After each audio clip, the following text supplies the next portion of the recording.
నీ సెలికెత్తలు నీ స్వరము వినకూడదురు, నన్ను దాని విననిమ్ము. ప్రకటన గ్రంథం 4వ అధ్యాయం, ప్రకటన గ్రంథము 4వ అధ్యాయం 1వ వాక్యం చదువుతున్నాం.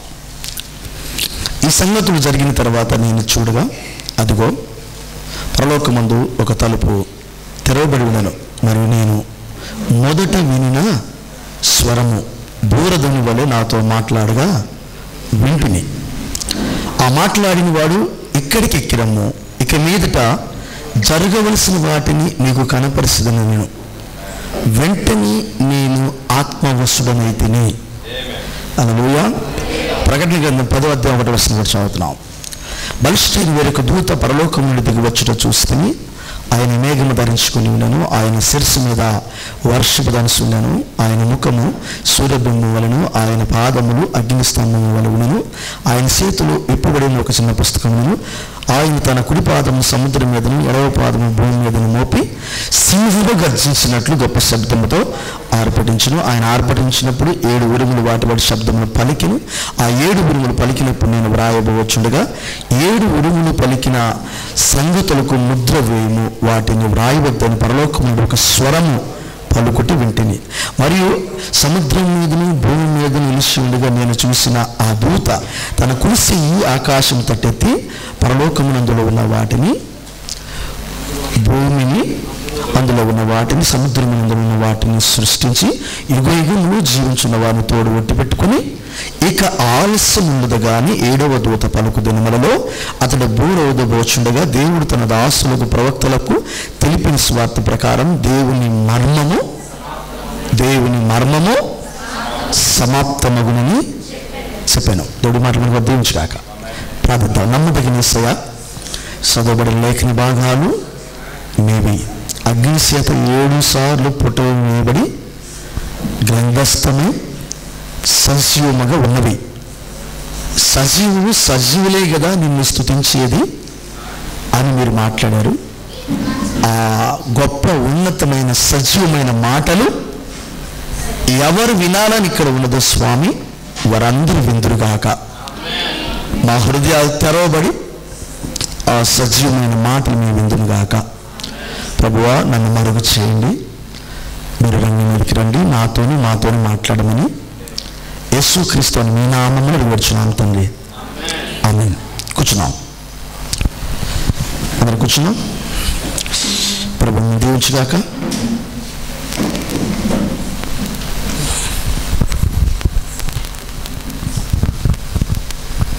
రాత్రి వేళలో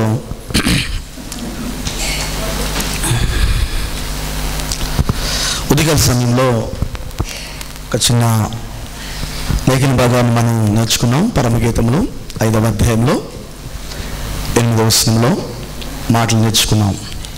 ఒక ప్రియురాలు అనే ఒక బైబిల్ గ్రంథంలో ఉన్న ఒక శ్రేష్టమైన ఒక ప్రేమ కథను జస్ట్ వరకు టచ్ చేసి విప్పాం.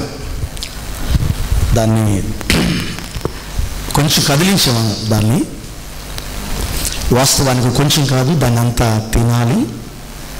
పరిశుద్ధ గ్రంథంలో దేవుడు చెప్పిన మాట ఏంటంటే, గ్రంథాన్ని మనం తినాలి. ఏం చేయాలి? మనం గ్రంథాన్ని తినాలి అని చెప్పాడు. ఈ చివరి కాలంలో ఎవరు గ్రంథాన్ని తింటారో వారు పరలోక రాజ్యానికి ఎత్తబాటుకు రెడీ అవుతారు. యేసుక్రీస్తు వారిని మధ్యాకాశంలో మనం కలుసుకోవాలంటే గ్రంథము తిని ఉండాలి. గ్రంథము తిని ఉండాలి. కాబట్టి అది చిన్న విషయం కాదు. ఇప్పుడు ఉన్నదంతా ఒక ఎత్తు అయితే, ఇప్పుడు వరకు జరిగిందంతా ఒక ఎత్తు అయితే, ఇప్పుడు జరుగుతుంది ఒక ఎత్తు. ఇంపార్టెంట్ మాట చెప్పేటప్పుడు ఈ మాట చెప్తాం. ఇప్పుడు వరకు ఒక ఎత్తు జరిగింది, ఇక్కడ నుంచి ఇంకొకటి జరుగుతుంది అంటారు. అదేంటంటే ఇంపార్టెంట్, చాలా ఇంపార్టెంట్. అది ప్రాముఖ్యమైన విషయాల గురించి అలా మాట్లాడతాం మనం. ప్రజెంట్ కూడా అదే పరిస్థితుల్లో మనం ఉన్నాం. లేఖనములు ఎరిగిన పిల్లలు, వాక్యములు ఎరిగిన పిల్లలు ఎవరైతే ఉన్నారో వారు ఆ విషయాలను గమనిస్తారు. మీరందరూ వాక్యములోనికి ఎదగాలని, అంటే వాక్యం చూడాలని, వాక్యస్వరము వినాలనేది మా ప్రయాస. మీరు వాక్యమును తినే స్థితికి వచ్చినప్పుడు బలవంతులు అవుతారు.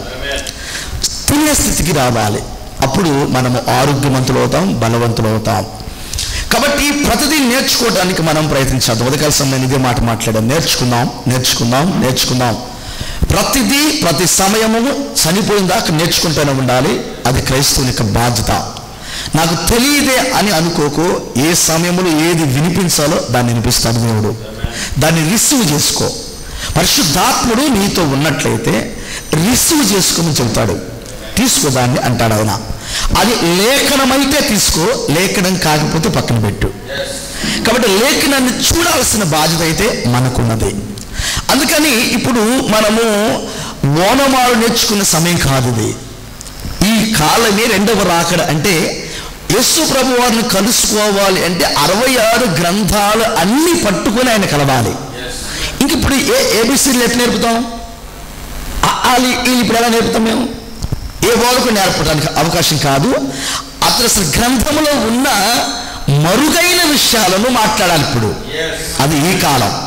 నేను నేర్చుకోవాలంటే అది ఎట్లా? క్రైస్తవుడు ఎట్లా అవుతావు నువ్వు? క్రైస్తవుడు అనబడిన వారు, దేవుని పిల్లలు అనబడిన వారు ఖచ్చితంగా నేర్చుకుంటారు. నేర్చుకొని తీరాలి. హల్లెలూయా. యేసు ప్రభువు ఒక మాట అన్నారు, నా గొర్రెలు నా స్వరమును వినును. ఆ గొర్రె వినిద్ది, అంతే, వినదు అని అనలేదు. నా గొర్రె, అక్కడ ఆయన గొర్రె ఉండాలి, ఖచ్చితంగా స్వరం ఉంది. వాళ్ళ బాధ్యత వింటాం, జీవించటం బాధ్యత. ఇవన్నీ కూడా చక్కని విషయాలు అన్నీ. కాబట్టి ఏదో పసిపిల్లల వల్ల ఉండటానికి ఇష్టపడకండి. ఉన్నతమైన స్థితిగతులకు వెళ్ళేదానికి పరిశుద్ధాత్మ సహాయంతో ముందుకెళ్దాం. Praise lord. హల్లెలూయా. పరిశుద్ధ గ్రంథంలో నేను ఒకటి చదివాను. ఉద్యానవనములలో పెంచబడిన దానా, నీ చెలికత్తెలు నీ స్వరం వినాలనుకుంటున్నారు, నన్ను కూడా వినేమో. అక్కడికి నేను రాబోతున్నాను. దానికి ముందుగా ప్రకటన గ్రంథం 4వ అధ్యాయం చదివాను. ప్రకటన గ్రంథం 4వ అధ్యాయం అది ఎత్తబాటు వాక్యం. అది ప్రకటన గ్రంథం 1 నుంచి 3 అధ్యాయాలు సంఘకాలాలు. అక్కడికి వెళ్దాం. ఇప్పుడు ప్రకటన గ్రంథం 4వ అధ్యాయం అంటే వధువు ఎత్తబడటం. రెండవ రాకడలో సంఘము ఎత్తబడే వాక్యం ప్రకటన గ్రంథం 4:1. అక్కడికి ఆహ్వానం పలికినప్పుడు అక్కడ ఒక స్వరం ఆహ్వానం పలికింది. దేవుడు ఆహ్వానం పలికాడు. యోహాను గారు ఆ 3వ అధ్యాయం దాటుకొని 4వ అధ్యాయానికి వెళ్ళాడు. దాని అర్థం ఏంటంటే ఆయన భూలోకాన్ని దాటుకొని పరలోక రాజ్యంలోకి ఎంటర్ అయ్యాడు. ఎప్పుడైతే పరలోక రాజ్యంలోకి ఎంటర్ అయ్యాడో అతనికి ఒక స్వరము స్వాగతం పలికింది. ఇక్కడికి ఎక్కిరా అన్నాడు. ఎప్పుడైతే ఆయన లోపలికి వెళ్ళిపోయాడో వెళ్ళగానే ఆయన ఏమయ్యాడంటే అక్కడికి వెళ్ళగానే అతడు ఆత్మవశుడు అయ్యాడట. ఏమయ్యాడు? ఆత్మవశుడు అయ్యా. దైవ కార్యాలను చూడాలన్నా, దైవ స్వరము వినాలన్నా ఆత్మవశులము కావాలి. ఇది చాలా చాలా ఇంపార్టెంట్ విషయం. నేటి క్రైస్తవ్యము ఓడిపోవడానికి కారణము ఆత్మవశులు కాకపోవటమే. నేటి సంఘాలన్నీ ఎక్కడ సంఘాలు అక్కడే ఉండడానికి కారణము, ఎలా ఉన్నవారు అలాగే ఉండడానికి కారణం ఏంటంటే వారు ఆత్మవశులు కాకపోవటమే, పరిశుద్ధాత్మ చేత నింపబడకపోవటమే, పరిశుద్ధాత్మ నాయకత్వానికి రాకపోవటమే, వారి హృదయాలలో దేవుడు ఉండకపోవటమే. ఆత్మవశులు కాలేరిక. నువ్వు ఆత్మవశులు కావాలి అన్నాడు. అది పరలోక రాజ్యంలో కాదు సార్, అది ఇక్కడే. ఇక్కడ నువ్వు ఆత్మవశుడు అయితే అక్కడ పరిపూర్ణంగా ఆయన చేతిలో ఉంటావు. అక్కడ ఏమి చూడాలన్నా చూస్తావు. హల్లెలూయా. యోహాను గారికి పరలోక రాజ్యంలో జరిగే అన్నిటిని చూపించాడు. 4వ అధ్యాయంలో తీసుకెళ్ళి పరలోక రాజ్యంలో ఏం జరుగుతుందో మొత్తం చూపించాడు. ఆత్మవశుడై అవన్నీ చూసుకుంటూ వచ్చాడు. ఆయన ప్రతిదీ చూశాడు, అన్నీ చూశాడు. రెండవ రాకడ ఎలా ఉంటుందో చూశాడు. రెండవ రాకడలో ఎవరు వెళ్తారు, ఎలాంటి వారు వెళ్తారు, అవన్నీ ఆయన చూశాడు. దాని అర్థం ఏం తెలిసిన? రెండవ రాకడలో ఏం జరుగుతుందో, ఆ తర్వాత ఏం జరుగుతుందో, ధవళ సింహాసనం తీర్పు దాకా సంఘం ఎత్తబడుతుంది. రెండవ రాకడలో ఎత్తబడిన తర్వాత ఏం జరిగింది? ఒక యుద్ధం ఉన్నది. వేణ పరిపాలనకు ముందు ఒక యుద్ధం ఉన్నది, దాన్ని హరబొగ్గుద్ధం యుద్ధం అంటారు. వేణ పరిపాలన తర్వాత ఒక యుద్ధం ఉన్నది, అది గోగుమాగోగుద్ధం అంటారు. ఆ తర్వాత ధవళ సింహాసనం తీర్పు ఉన్నది. ఆ తీర్పును ఎవరు ఇటుంటారు, ఎవరు ఏ ధరలు ఉంటారు. ఆ తర్వాత నిత్యత్వం ఉండేది, నిత్యత్వానికి ఎవరు వెళ్తారు. ఇవన్నిటిని చూశాడు యోహాను గారు. ఆయన ఆ గ్రంథస్థం చేసే 22 అధ్యాయాల్లో ప్రకటన గ్రంథంలో అవన్నీ చూసి రాశాడు ఆయన. దాని అర్థం ఏంటో తెలిసిన, ఇక్కడ కూర్చున్న నీవు ప్రపంచంలోని ప్రతి ఒక్కరు కూడా ఖచ్చితంగా ఆ ప్లాన్ అంతా చూడమని రాసి పెట్టాడు. ప్రకటన గ్రంథంలో ఉన్న విషయాలన్నీ 66 గ్రంథాలకి లింకు. 66 గ్రంథాల్లో ప్రకటన గ్రంథం యొక్క అర్థాలను చూడాలంటే నువ్వు ఆత్మవశుడు కావాలి. ఆత్మవశులు కాకుండా ఈ విషయాలు మనకి ఏం అర్థం కావు. భక్తి జీవితాలు వేరు, మర్చిపోద్దు. భక్తి జీవితాలు వేరు, ఆత్మవశులు అవటము వేరు. క్రైస్తవంతా ఈ రోజున భక్తితో పెంచి సంఘాలన్నీ శరీర సంబంధమైన ఆశీర్వాదాలు వస్తే చాలు అలా సంఘాలన్నీ నేర్పిని శరీర సంబంధమైన ఆశీర్వాదాలు తీసుకోవద్దని నేను అంటలేదు. తీసుకోండి, భూలోక దీవులు తీసుకోండి. అయితే అసలు మనం ఉంది వాటి కోసం కాదు, మన పరలోక దీవుల కోసం ఉన్నాము. పరలోక దీవులను నీకు అర్థం కావాలంటే వ్యక్తిగతముగా నువ్వు ఆత్మవశుడివి కావాలి. హల్లెలూయా. ఈ మాట అర్థమైందా? ఆత్మవశుడు కాకుండా జరగబోతున్న విషయాలు మనకు అర్థం కావాలి. ఇప్పుడు మనకు జరగబోతున్న విషయాలు విశ్వాసకు అర్థం కావాలి. ఏం జరగబోతుంది అనే దాన్ని మనం చూడగలగాలి. అట్లయితే నువ్వు ఆత్మవశుడు కావాలి. Praise the lord. ఒక్క మాటలో పరిశుద్ధాత్మ లేకుండా నా వాడు కాడని రోమిలు రాసిన పత్రికలు ప్రభువు చెప్పేశారు. రోమిలు రాసిన పత్రికలు ఆయన చెప్పాడు, ఆత్మ లేని వాడు నా వాడు కాడన్నప్పుడు ఆ ఆత్మ ఉంటేనే అన్నిటిని గురించిన వివరణ మనకు దొరికింది. నేటి సంఘాలు పరిశుద్ధాత్మ ఎలా పొందాలి నేర్పడా కదా? పరిశుద్ధాత్మ ఎలా పొందాలి నేర్పలా. ఎలా పరిశుద్ధాత్మ పొందుతావు? నీకు పరిశుద్ధాత్మ పొందావా అని అడిగితే సమాధానం చెప్పేవారు లేరు. పరిశుద్ధాత్మ నీ అర్థున్నాడంటే రుజువేంటి? పరిశుద్ధాత్ముడు నీ లోపల ఉన్నాడంటానికి రుజువేంటి? ఒక రుజువు చెప్తావా? అకూరు వెళ్ళినప్పుడు ఒక సిస్టర్ గారు అడిగింది, వారు హిందువులు, వాళ్ళు దేవుడు నమ్ముకున్నారు. నేను ఆ ఊర్లో ప్రసంగం చేస్తుంటే ఆమె ఇంట్లో కొనుక్కో టీవీ ముందు కూర్చొని ఒక మెసేజ్ పెట్టుకుని ఏంటంటే నిద్రపోయింది. ఒక ఆయన అటు నిద్రపోగానే ఒక ఆయన వచ్చి ముందు నిలబడాడట. ఎవరు ఏమొచ్చి నిలబడుతున్నాడు నా ముందు అని మళ్ళీ లేచింది. మళ్ళీ టీవీ ఆన్ చేసుకుంది. మళ్ళీ టీవీ చూస్తే నిద్రపోయింది. మరలా పడుకుంది. ఒక 5 నిమిషాలు నిద్ర పట్టింది. మరలా ఒక ఆయన వచ్చి నిలబడ్డాడు ఆ ముందు. ఎవరు నిలబడ్డాడని చెప్పి మరలా టీవీ ఆపింది. పక్క గొంతులోనే కోటం జరుగుతుంది. అది మా కోటం, సువార్త కోటం పెట్టాం. అక్కడికి వచ్చిన తర్వాత నా ముందే కూర్చుంది ఆ సిస్టరు. అప్పుడు అంటుంది, ఆ ఇంట్లో పడుకున్నప్పుడు కనపడుతుంది నేనేనంట. 2 సార్లు కనపడిందంట. వచ్చి ఆ పక్క గిచ్చి చెబుతుంది. కోట అయిన తర్వాత నాతో మాట్లాడింది సిస్టరు. అంటుంది, నేను ఇంట్లో పడుకుంటే కనబడుతున్నారు పాస్టర్ గారు మీరు అని. ఏమో దేవుడు నేను వాక్యం వినడానికి అక్కడ తీసుకొచ్చాడు సిస్టరు. కానీ స్తోత్రం. అడిగింది ఒక ప్రశ్న. ఆ సిస్టర్ పక్కన వారిద్దరు పక్క పక్కన ఉంటారు. అడిగారు ఒక ప్రశ్న, మేము పరిశుద్ధాత్మ పొందాము అంటానికి రుజువేంది పాస్టర్ గారు అని అడిగింది. నాకు అర్థం కాలేదండి. నేను నన్ను కూర్చుంటారో చెప్తానన్నా. అప్పుడు 11 అయింది. కూర్చుంటారో చెప్తానన్నా. నేను అడిగాను, నన్ను కూర్చుంటారు సిస్టర్ చెప్తారంటే, మేము వెళ్ళాలి ఇప్పుడు. చాలా మా ఇంటికాడ వాళ్ళు పురుషుల అనుమతి లేదు మాకు. వారికి అమ్మవారు, వారు రైతులు, పెద్ద రైతులు వాళ్ళు.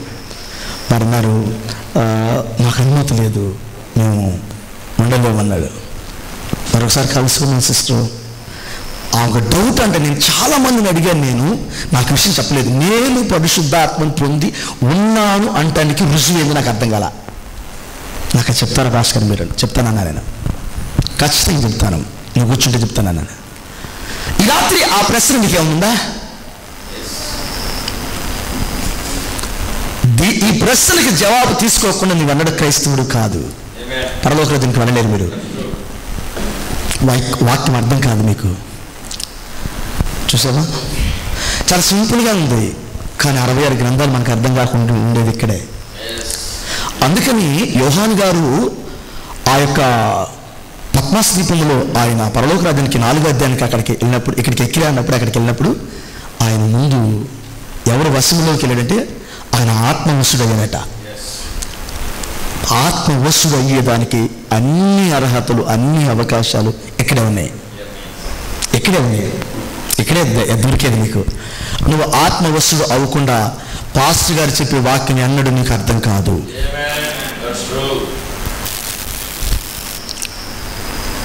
జుంటు తేనెల కంటే మధురమైన వాక్యం అంత తీయగా అంత కమ్మగా నీకు రుచిగా అనిపించాలంటే నువ్వు ఆత్మవశుడు కావాలి. అప్పుడు దాకా నీకు అర్థమే కాదు, ఎవరికి అర్థం కాదు. రెవరెండ్ పాస్టర్ పేరు ఉండొచ్చు రెవరెండ్ అని, అతను కూడా అర్థం కాదు. చాలా మంది సేవకులు పరిశుద్ధాత్మ లేకుండా కూడా ప్రసంగాలు చేసేవాళ్ళు ఉన్నారు. లేకుండా ప్రసంగం కూడా చెయ్యవచ్చు. బైబిల్ చెప్పింది నీకు పరిశుద్ధాత్మ లేకుండా ప్రసంగం చేయొచ్చు, నీకు పరిశుద్ధాత్మ లేకుండా రోగాలు పోయేదానికి వరాలు పనిచేయచ్చు, పరిశుద్ధాత్మ లేకుండా ఒక మంచి బిలువర్ అనిపించుకోవచ్చు, పరిశుద్ధాత్మ లేకుండా సంఘంలో ఒక మంచి విశ్వాసాన్ని పరిచయం చేస్తూ ఉండొచ్చు. అయినా పరిశుద్ధాత్మ నీకు లేకపోవచ్చు. అంత ఇంపార్టెంట్ అది. నాకు పరిశుద్ధాత్మ ఉన్నదా లేదా అని నువ్వు చూసుకోకుండా ఎన్నడూ పరలోక రాజ్యానికి వెళ్ళలేవు. ప్లీజ్ దయచేసి దీన్ని గమనించండి. ఈ రాత్రే దీని గురించి ఆలోచన చేయండి. ఇక్కడికి వచ్చిన వారు, నీకు అసలు పరిశుద్ధాత్మ ఉందో లేదో ఈ పాస్టర్ గారిని అడిగి తెలుసుకొని చెప్తాడు. నేను నా సబ్జెక్ట్ కాదు, అసలు నీకు ఉందో లేదో ఉంటే ఎలా ఉంటుంది మీ పాస్టర్ గారిని అడిగని చెప్తాడు. అంత ఇంపార్టెంట్ విషయం అది. దేవుడు ముందు నుంచి కాక ఖచ్చితంగా దాని గురించి నీకు పరిపూర్ణమైన అవగాహన ఉండాలి. పరిపూర్ణమైన అవగాహన ఉండాలి. పరిశుద్ధాత్మ పొందితే ఎలా ఉంటావు? నీకు అవగాహన ఉంటేనే 66 గ్రంథాల్లోకి వెళ్ళగలవు, ప్రయాణం చేయగలం, నేర్చుకోగలం, వాక్యంగా మారగలవు. ఎన్నెన్నో వాక్యంలో నీ స్థానంలో నిలబడి క్రీస్తు కొరకు జీవించగలవు. ఆయన లేకుండా నీ స్థానం నీకు అర్థం కాదు, ఆయన లేకుండా దైవస్వరం అర్థం కాదు, ఆయన లేకుండా నీ లోపల అసలు నువ్వు ఎలా నడవటం కూడా తెలియదు. పరలోక రాజ్య ఆ దారంతా తెలిసిన చక్కని మార్గదర్శి ఆయన. ఆ మార్గదర్శి మన లోపల ఉంటే ఆ పరలోక రాజ్యం వెళ్ళిన దాకా ఆ దారంతా నీకు వివరించేవాడు ఆయనే. అంత గొప్ప ఆ పరిశుద్ధాత్మను ఏదో అనుకుని వెళ్తాము, అవివేకం, మన పోరాటం ఓడిపోతుంది. అలా ఉండొద్దు. చక్కగా మీరు పరిశుద్ధాత్మ చేత నింపబడండి. ఈ కాలపు విషయాలన్నింటినీ అర్థం చేసుకోవడానికి అవగాహన ఉంటుంది. Praise the lord. హల్లెలూయా. అర్థమైందండి అంతవరకు మీకు? ప్రభు మనం దీవించును గాక.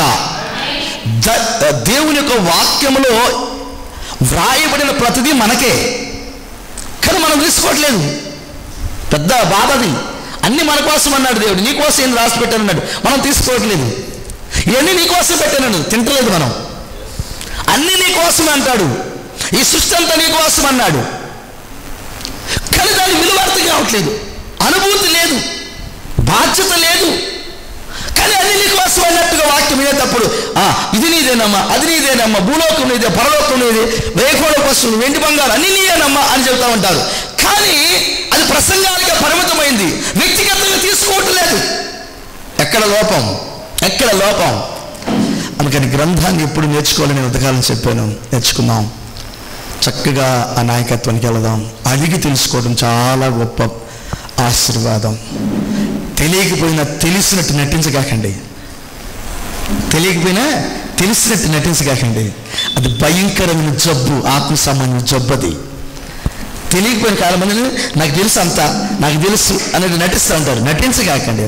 అది మిమ్మల్ని నరకానికి వెళ్ళిన దాకా నటిస్తానే ఉంటాడు. నటించకూడదు. ప్రభు అన్నాడు 2 దారులు కనబడ్డా దారి అడుగు అన్నాడు ప్రభు వారు. 2 దారులు కనబడతా అడుగు దారిని. ఈ దారి ఎటు వెళ్తుంది, ఈ దారి ఎటు వెళ్తుంది అడిగి తెలుసుకో. కానీ ఏదో ఒకటిని డిసైడ్ చేయకు, అడిగి తెలుసుకున్నాడు.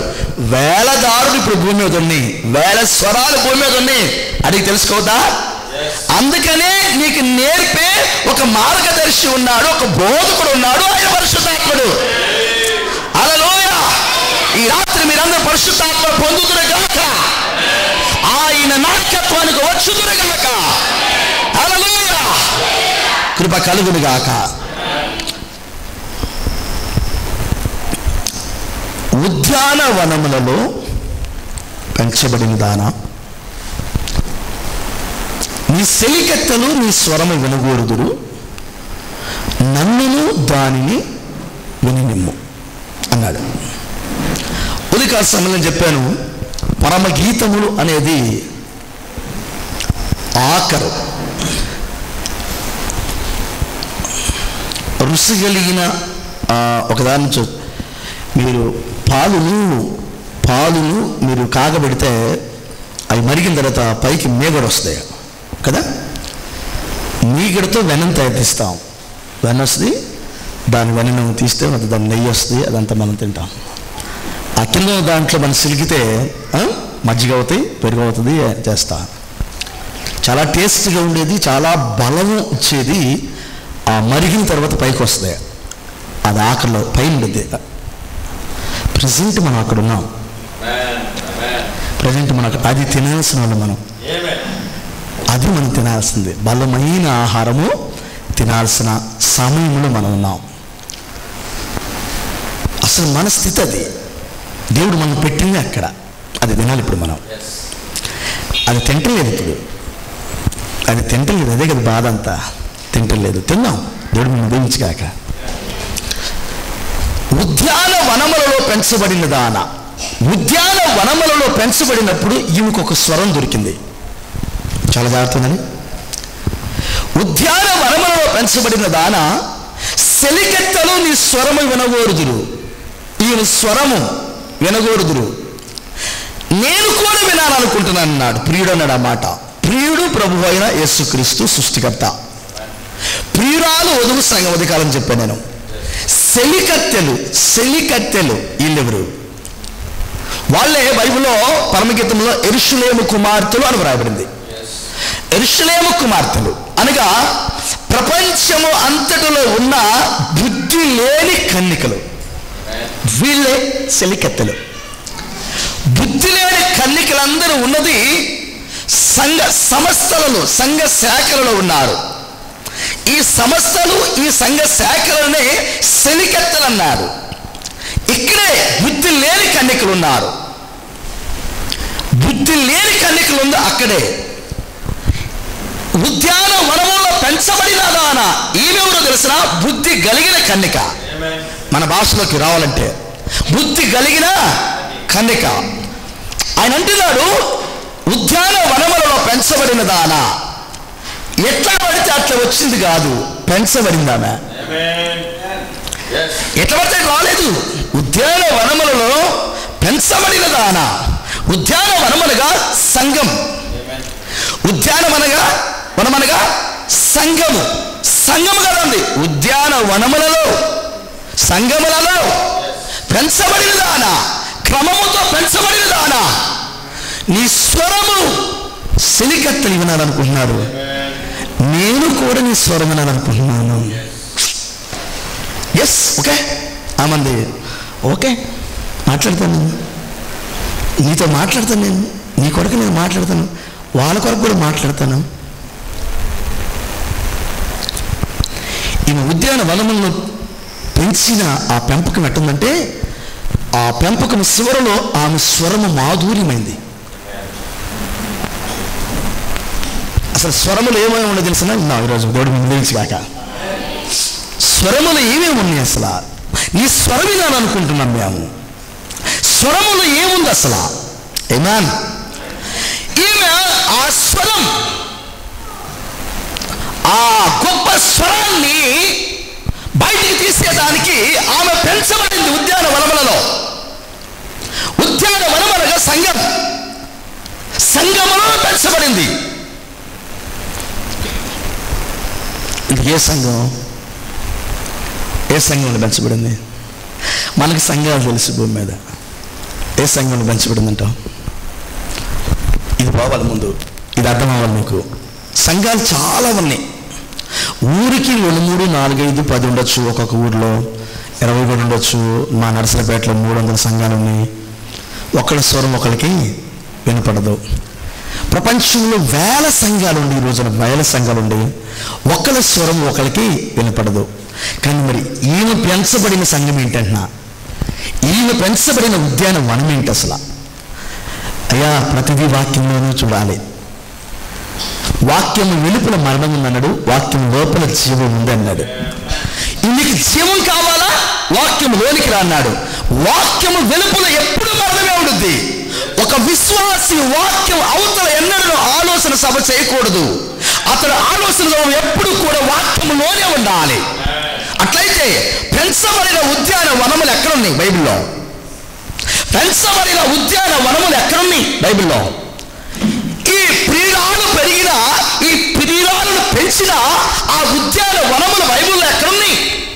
శ్రేష్టమైన స్వరమును కలిగి ఉన్న, శ్రేష్టమైన స్వరాన్ని ఆమె కూడగట్టుకున్న, లేదా దాచిపెట్టుకున్న, సంపాదించిన ఆ ఉద్యానవనములు ఎక్కడున్నాయి? ఉద్యానవనములు మీ ఊళ్ళో ఉన్నాయా? ఉన్నాయా మీ ఊర్లో? పోదు, మా ఊర్లో కూడా లేవు, మీ ఊర్లో కూడా లేవు. మరి ఆడసాటు ఉండాలిగా. ఉద్యానవనముల్లో పెంచబడిన దానా అంటే లేకుండా ఎట్లన్నాడు ఆయన? ఉండాలి కదా. మరి చూపిస్తే నేను చూడను, నేను నమ్మనంటే దాని అర్థం ఏంటి? నువ్వు పెరగాల్సిన, నువ్వు ఎక్కడ పెరుగుతున్నావో, చేపలు ఒక గుంట్లో ఉన్నాయి అనుకో, అక్కడ నీళ్లు, అది నీళ్ళు ఒక ఉన్నాయి అనుకో, పెద్ద గుంట నీళ్ళు అనుకో, అక్కడ చేపలు పెరుగుతాయి. పెద్దలు సామెత చెబుతారు, అరే నీళ్ళు ఉంటే చేపలు పెరుగుతాయిరా. ఒక గుడిసె అనేది ఉంటే ఏదో ఒక పెట్టెల లోపల బతుకుతాయ్యా అంటారు. గుడిసె అనేది ఉంటే ఏదో ఒకటి బతుకుతాడు. నీళ్ళు అనేది ఉంటే ఏదో ఒక చేప పెరిగిద్ది. ఎక్కడ ఉన్నారా? అదే సామెత. సంఘం వరకు ఉంటే ఊరు కూడా వస్తాడు లోపలికి. దాన్ని ఊరికి ఒక సంఘం, ఇంటికి ఒక సంఘం, బజార్కి ఒక సంఘం కట్టుకున్నారు. ఈ సంఘాలు కాదు, ఆమెను పెంచేదానికి ఆయన ఉద్యానవనమే. అసలు భాషలు ఎలా ఉందో చూడండి. ఉద్యానవనం అంట. ఉద్యానవనం అని దేంట్లో ఎవరినంటారు తెలిసిన? ఉద్యానవనం అంటే తెలిసిన? పూర్వీకులు మనం మాట్లాడతాం ఉద్యానవనాల గురించి. పూర్వీకులు మనకి చరిత్రలో కథల రూపం చెబుతారు ఉద్యానవనమాలు అంటే. ఉద్యానవనములు ఏకాంతంగా ఉంటాయి, చాలా చక్కని వాతావరణం ఉద్యానవనాలంటే. అక్కడికి వెళితే నీకు ఎక్కడ లేని ఆనందము, సంతోషము, సమాధానం పుట్టుకొచ్చేటట్టుగా దాన్ని రెడీ చేసి పెడతారు ఉద్యానవనం అంటే. అక్కడ ప్రేమే బయటకు వచ్చేటట్టు, ప్రేమ ఉప్పొంగేటట్టుగా అక్కడ తయారు చేసి పెడతారు. అవి ఉద్యానవనాలు. అంత చక్కని వాతావరణము, చక్కని, అక్కడే గోళ ఉండదు. అక్కడ ఎవరు పడితే అక్కడ ఉండరు. చక్కగా చల్లపూట వెళ్ళచ్చు, లేదా ఉదయకాల సమయంలో అవన్నీ ఉద్యానవనాల్లో వెళ్ళినప్పుడు హ్యాపీగా ఏదో ఒక స్థలంలో కూర్చొని సంతోషించి ఆనందించి తీసుకెళ్ళి తిని కానీ రకరకాలైన వారి ఆనందాలు. అట్లాంటి ఉద్యానవనాలు ప్రభు అంటున్నాను. ఉద్యానవనములలో పెంచబడిన దానా అంటే ఈ ఉద్యానవనాలు ఏంటి అసలు? ఇక్కడ ఉన్నారా? ఆమెను, పెండ్లి కుమార్తెను, వధువు సంఘాన్ని పెంచిన ఉద్యానవనాలు బైబిల్లో ఉన్నాయా? చదువుదాం. చదువుమా? ప్రకటన గ్రంథం 1వ అధ్యాయం 10వ వచనం చదువుదాం. పెద్ద చదవకులు. ఒక ప్రకటన గ్రంథం 1:10. ప్రభు దినమందు ఆత్మవశుడై ఉండగా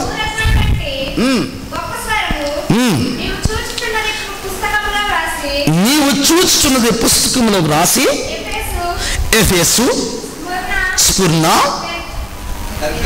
పెర్గము, తుయితైరా, సార్దిస్, ఫిలదెల్ఫియా, లవోదికేయను 7 సంఘములకు వ్రాయమని చెప్పుట నా వెనుక వింటి. చాలమ్మా, మీరు ఇంటికి వెళ్ళిన తర్వాత ఇంకా చదవాలి దాన్ని. యోహాను గారికి పద్మాస్ దీపంలోకి వెళ్ళిన తర్వాత ఈ 7 సంఘాలను చూపించాడు. దీన్ని రాసి పెట్టన్నాడు. ఎందుకు పద్మాస్ దీపంలో యోహాను గారిని తీసుకెళ్ళి అక్కడ పెట్టాడు. భవిష్యత్తు విషయాలు ఇవి, రాబోతున్న విషయాలు. మరి ముఖ్యంగా అన్ని జనుల కొరకు ఆయన సిద్ధపరిచిన ప్లాన్. మనము అన్ని జనులం. యూదులు వేరు, అన్ని జనులు వేరు. యూదులకి దేవాతి దేవుడు భౌతికంగా దేశంగా మాట్లాడతాడు. అన్ని జనులకు దేవాతి దేవుడు వ్యక్తిగతంగా ఆత్మీయంగా మాట్లాడుతున్నాడు. వారికి నేర్పేది భౌతికంగా దేశంతో, మనకి నేర్పేది ఆత్మీయంగా వ్యక్తిగతంగా. వాళ్ళకి మనకి తేడా అది. ఇప్పుడు వారి కొరకు గ్రంథం ఉంది, వారి కొరకు కాలం ఉన్నది, వారి కొరకు ప్లాన్లో ప్రవక్తలు ఉన్నారు. అన్ని జనులతో మాట్లాడటానికి కూడా దేవుడు ఒక కాలాన్ని, ప్రవక్తలను, సమయాన్ని అన్నిటినీ ఆయన కలిగి ఉన్నాడు. పక్షపాతం లేని దేవుడు ఆయన. కాబట్టి ఇప్పుడు అన్ని జనులలో నుంచి ఒక వధువు బయటికి వస్తుంది. ఒక వధువును ఆయన పెంచుతున్నాడు. ఒక వధువును రెడీ చేసేదానికి ఆయన ఒక ప్లాన్ కలిగి ఉన్నాడు. ఆమెకి స్వరాన్ని వినిపించేదానికి ఒక ప్లాన్ కలిగి ఉన్నాడు ఆయన. ఇప్పుడు ఆమె స్వరాన్ని నేర్చుకోవాలి. ఆమె స్వరాన్ని నేర్చుకోవాలి. క్రైస్తవుడు ఏమి నేర్చుకోవాలి తెలిసిన? స్వరాన్ని నేర్చుకోవాలి. తెలుసా? ఎంతమంది తెలిసి మాట? క్రైస్తవుడు స్వరాన్ని నేర్చుకోవాలి. ఎందుకో తెలిసిన? క్రైస్తవుడు ఆఖరి స్థితి, పరలోక రాజ్యానికి వెళ్ళే ముందుగా క్రైస్తవుడు ఎలా ఉండాలో తెలిసిన? అతడు పలికితే జరుగుతూ ఉండాలి. అతడు పలికితే జరగాలి. పలుకోబడిన మాట నేర్చుకోవాలి. హల్లెలూయా. నీవు కానీ చదువుకోవడానికి వెళ్తే పిహెచ్డి చేసేదాకా, నీ పీసీ అయిన తర్వాత, పోస్ట్ గ్రాడ్యుయేషన్ అయిపోయిన తర్వాత పిహెచ్డి చదువులు ఉంటాయి. చాలా పిహెచ్డీలు చేయొచ్చు, చాలా పిహెచ్డీలు చేయొచ్చు. ఆ పిహెచ్డీ ద్వారా మంచి మంచి హోదా, లేదా మంచి జాబులు, మంచి ప్రొఫెసర్స్, రకరకాల జాబులు నీకు రావచ్చు. హల్లెలూయా. కానీ బైబిల్లోనూ పిహెచ్డీ చేస్తే లాస్ట్ నీకు వచ్చే సాలరీ కానీ, జీతం కానీ, జాబ్ కానీ ఏదో తెలిసిన? పలుకుబడిన మాట. నీ స్వరం పలుకుబడిన మాట అవుతుంది. నువ్వు పలికే స్థితికి రావాలి. ఏదైనా మనముల దేవాది దేవుడు నీకు ఇచ్చింది అదే పలుకుబడిన మాట. దాన్ని పోగొట్టుకున్నాం. మరలా దేవుడు ఈ 6,000 సంవత్సరాలలో ఆయన పిల్లలకి నేర్పుతుంది ఏంటో తెలుసా? పలుకుబడిన మాట.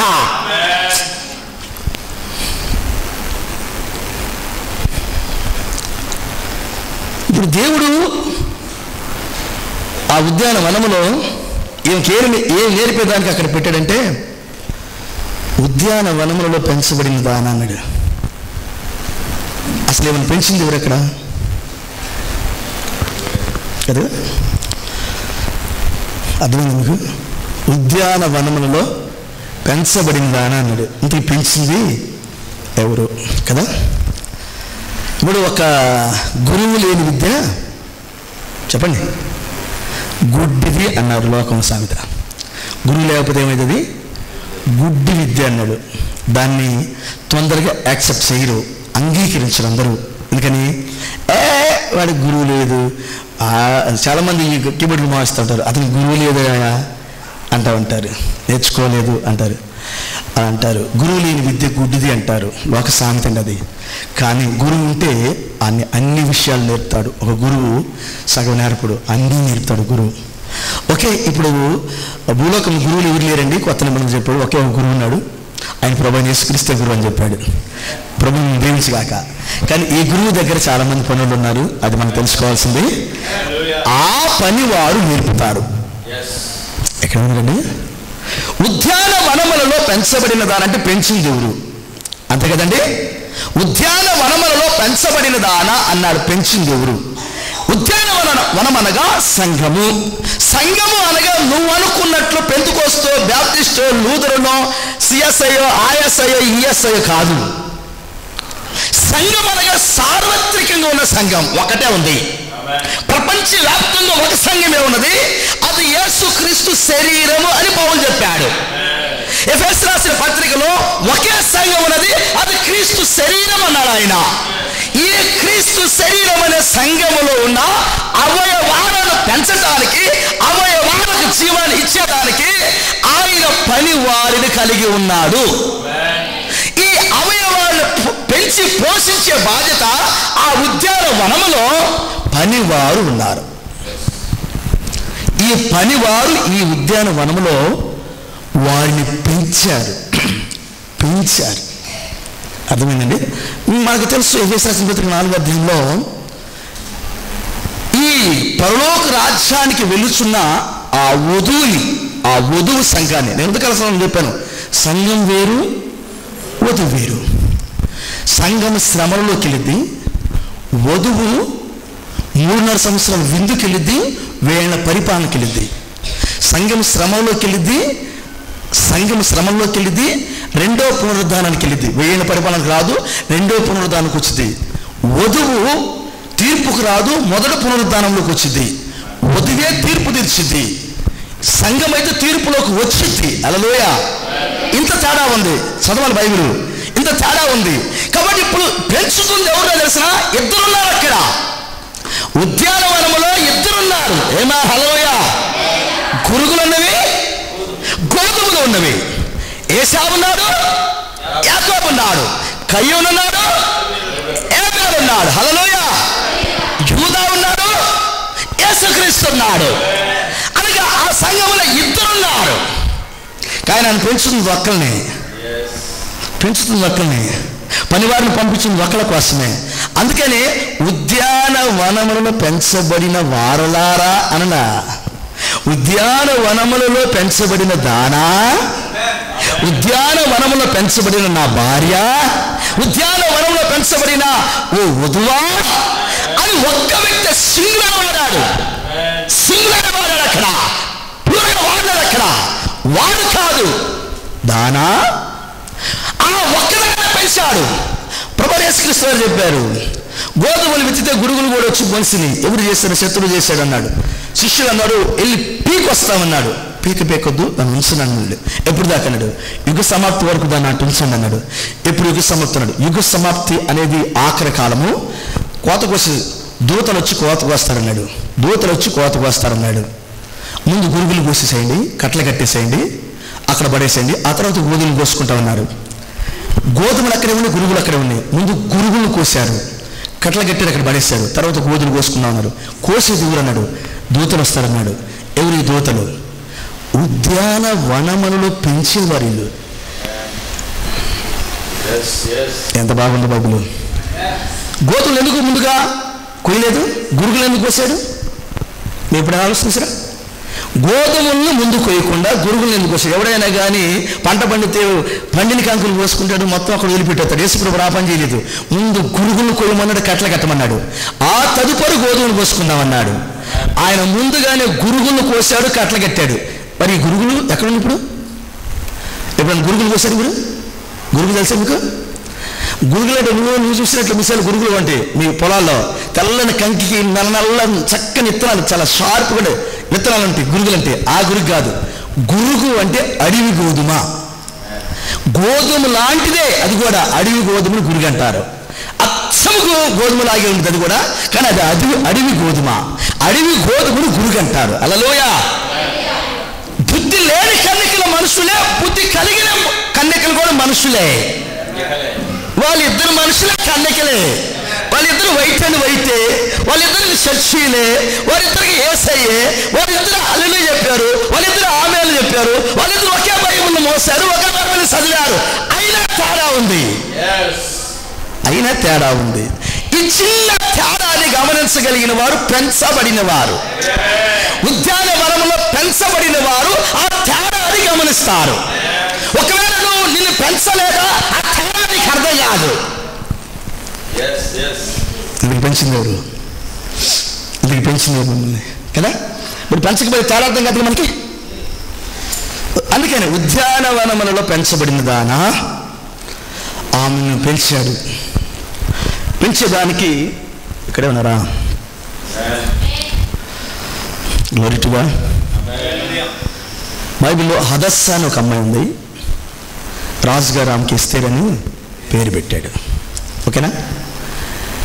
ఈ హదస్సాను రంగం మీదకి రావడానికి ఒక 7 సెలెక్ట్ చేస్తారు. ఒక 7 జ్ఞానులు ఉంటారు అక్కడ. చదివారు ఇప్పుడు మీరు? 7 జ్ఞానుల్లో 7వ జ్ఞాని అయిన మెమూకాన్ ఆయన ఒక అంటాడు. ఆయన ఆ మెమూకాన్ అనే వ్యక్తి సలహా ఇస్తాడు. రాజా, నీ మాట వినని వస్తీ అందంగా ఉన్న భార్యగా ఉండటానికి తగింది కాదు. పక్కన పెట్టేసాయి. నీ మాట విని ఒక అందమైన అమ్మాయి కావాలి. అందం ఉంటే సరిపోదు, నీ మాట వినాలి. అలాంటి అమ్మాయిని 127 సంస్థానంలో ఎక్కడుంది వెతకండి అన్నాడు. అప్పుడు వెతికారు. ఆ సలహా ఇచ్చింది ఎవరో తెలిసిన? సలహాలు ఇచ్చేదానికి జ్ఞానుకులు 7 ఉన్నారు అక్కడ. ఆ 7 ఈ అందమైన అమ్మాయిని రంగం మీదకి వచ్చేదానికి సలహాలు ఇచ్చారు. అప్పుడు ఒక అందమైన అమ్మాయి అక్కడికి వచ్చింది. ఆమె పేరు హదస్సా. రాజు ఎస్తేరని పేరు పెట్టాడు. Praise lord. ఆమెకి 6 మాసాలు గోపరస తైలముతో, 6 మాసాలు పరిమళ ద్రవ్యములతో ఆమెను 12 మాసాలు అంతఃపురములో పెంచాడు. ఆ 12 మాసాలు పెంచిన వ్యక్తి ఎవరంటే హేగే, నపుంసకుడు, షండులు పెంచారు. హల్లెలూయా. ఓకేనా? కానీ ఈ అమ్మాయిని రంగం మీదకి తీసుకొచ్చింది, ఈ అమ్మాయిని రెడీ చేసింది అంతా ఆమె కాదు, ఆమె రెడీ చేశారు. 7 ఆమె బయటికి మాట్లాడారు. హల్లెలూయా. అక్కడ ఒక హేగే ఉన్నాడు, ఆయనైతే 12 మాసాలు దగ్గరుండి రెడీ చేశాడు. ఎందుకు నపుంసకులు పెట్టారు అక్కడ? మగవాళ్ళు ఎందుకు పెట్టలేదు కదా? ఎస్తేరు రెడీ చేసిన నపుంసకులు అంటే అటు స్త్రీలు కాని వారు, అటు పురుషులు కాని వారిని హేగేలు అంటారు. హేగే అక్కడ ఉండి రెడీ చేశాడు. హేగే రెడీ చేశాడు. ఈమె అందాన్ని బయటికి తీశాడు హేగే, ఈమె సౌందర్యాన్ని బయటికి తీశాడు హేగే. ఈమె నోట్లో చెల్లే ఆ మధురమైన మాటను కూడా బయటికి తీశాడు హేగే. అంతఃపురంలోకి వచ్చిన వారు, హేగే నేను బాగా పాడాలనుకుంటున్నానంటే పాడేదానికి అన్ని తీసుకొచ్చి పెట్టాలి అక్కడ. హేగే నాకు ఎత్తుమెడల చెప్పులు కావాలంటే ఎత్తుమెడల చెప్పులు అడకొత్తాయి. హేగే నాకు ఇక్కడ నుంచి ఇక్కడ దాకా పూలు పెట్టుకోవాలి ఉందంటే పూలు అక్కడికి వస్తాయి. హేగే డ్యూటీ ఏం తెలిసిన, ఆమె ఏమి కోరితే అది ఇవ్వాలి. ఏ డ్రెస్ కావాలంటే అది డ్రెస్ వస్తుంది, ఎంతవరకు ఆజ్ఞ జారీ చేయటమే. ఒకవేళ నేను సన్నగా అంటే సన్నగా అయిందాక ఆయన చేస్తాడు, నేను లావు అవ్వాలంటే లావు అయిందాక ఆయన చేస్తాడు. ఆయన డ్యూటీ అది, హేగే డ్యూటీ. ఆమె పలికితే చాలు అవన్నీ లోపలికి వస్తాయి. కానీ వాటన్నిటినీ ఆమెను కనబడేటట్టు చేసేది ఎవరంటే హేగే డ్యూటీ అది. ఇప్పుడు హేగే వచ్చి ఆమెను రెడీ చేశాడు.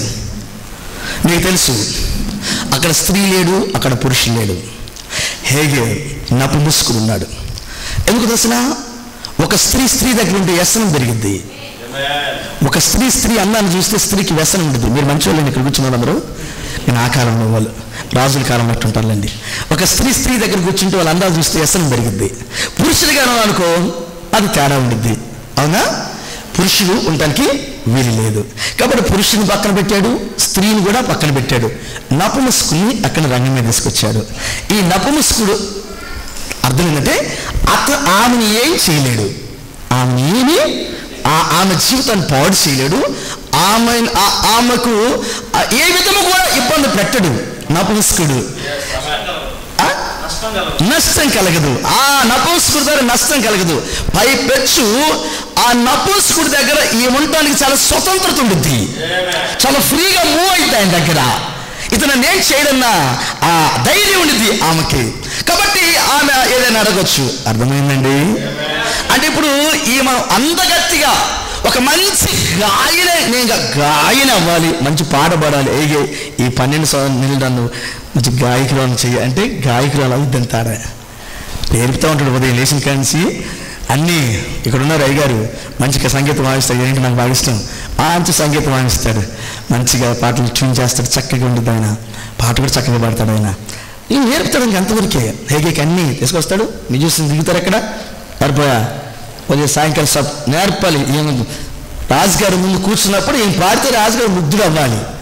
నేను అట్ట పాడాలి ఆ రాజుగారి ముందు అంటే పాడాలి, ఇంకంతే నేర్పుతారు. అంటే నువ్వేం కోరితే అర్థమైందని నా మాట, నువ్వేం కోరితే అది ఇస్తాడు హేగే. దేవుడు మిమ్మల్ని దీవించగాక. అయితే ఆ అమ్మాయిని రెడీ చేయడానికి ఇంత అవకాశం ఉన్నది.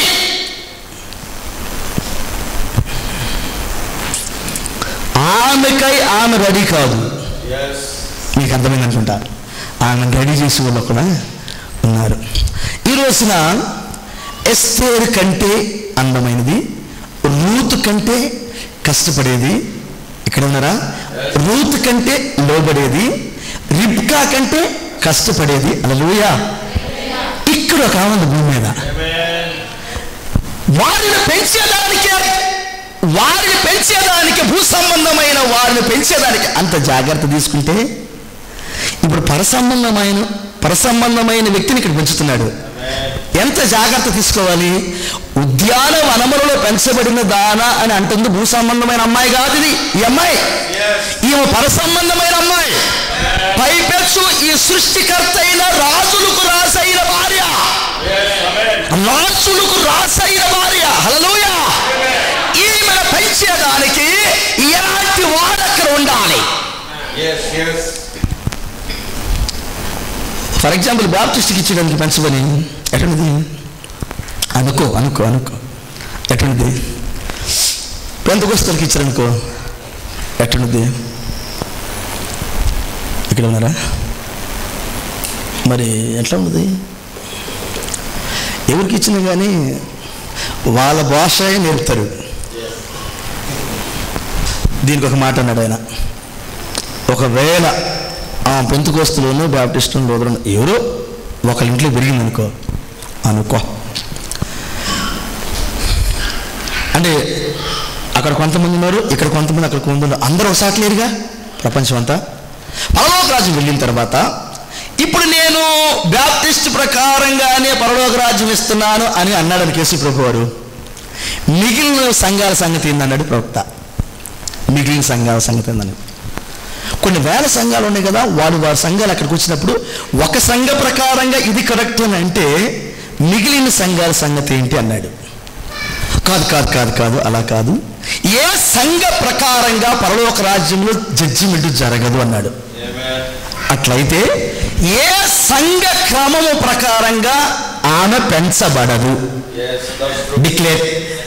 ఏ సంఘ క్రమం ప్రకారంగా ఆమె పెంచబడటానికి వీలు లేదు. అట్లయితే ప్రత్యేకంగా పెంచే క్రమం ఏదో ఉంది అక్కడ. చాలా బాగా అర్థమైంది. అంటే ఏ సంఘ క్రమము అక్కడ అమలు శైలి పెంచడానికి, మన ఉద్యానవనంలో పెంచుతుంది ఎవరు? పెంచింది దేవుడు. ఎవరికి అప్పగించాడు దేవుడు? అసలు ఈమె స్వరము మాధుర్యం అవ్వడానికి, పలుకుబడిన మాట అవ్వటానికి ఈమె స్వరము ఎవరు పెంచారు? ఇక్కడ ఉన్నారు సార్, తెలుసుకోవాలి. మరి నేను తెలుసుకోం పాస్ గారు అంటే ఏం చేయాలి?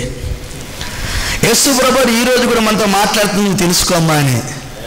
కృప అంటే ఎందుకు తెలిసిన? దేవుడు నీకు నేర్పే సమయం, మాట్లాడే సమయం, దానినే కృప అంటారు. ఈ కూటం కృపా కూటం, ఈ స్వరము కృప, ఈ సమయం కృప, ఈ బోధించడం కృప. నువ్వు వింటున్నావు, నేను వింటున్నాను. ఆయన నీకు నేర్పుతున్నాడు, నాకు నేర్పుతున్నాడు. మీరు మర్చిపోద్దు, బోధ మీరినరు, నేను కూడా వింటూ ఉంటాను. అది నిజమైన బోధ. ఒక నిజమైన బోధన తెలిసిన ఇక్కడ సేవకుడు వినాలి, అక్కడ విశ్వాస వినాలి. ఎందుకు తెలిసిన? మాట్లాడేది ఆయన కాబట్టి. ప్రభు మిమ్మల్ని దీవించునుగాక. ఉద్యాన వనములలో ఎవరు పెంచారు మనలను?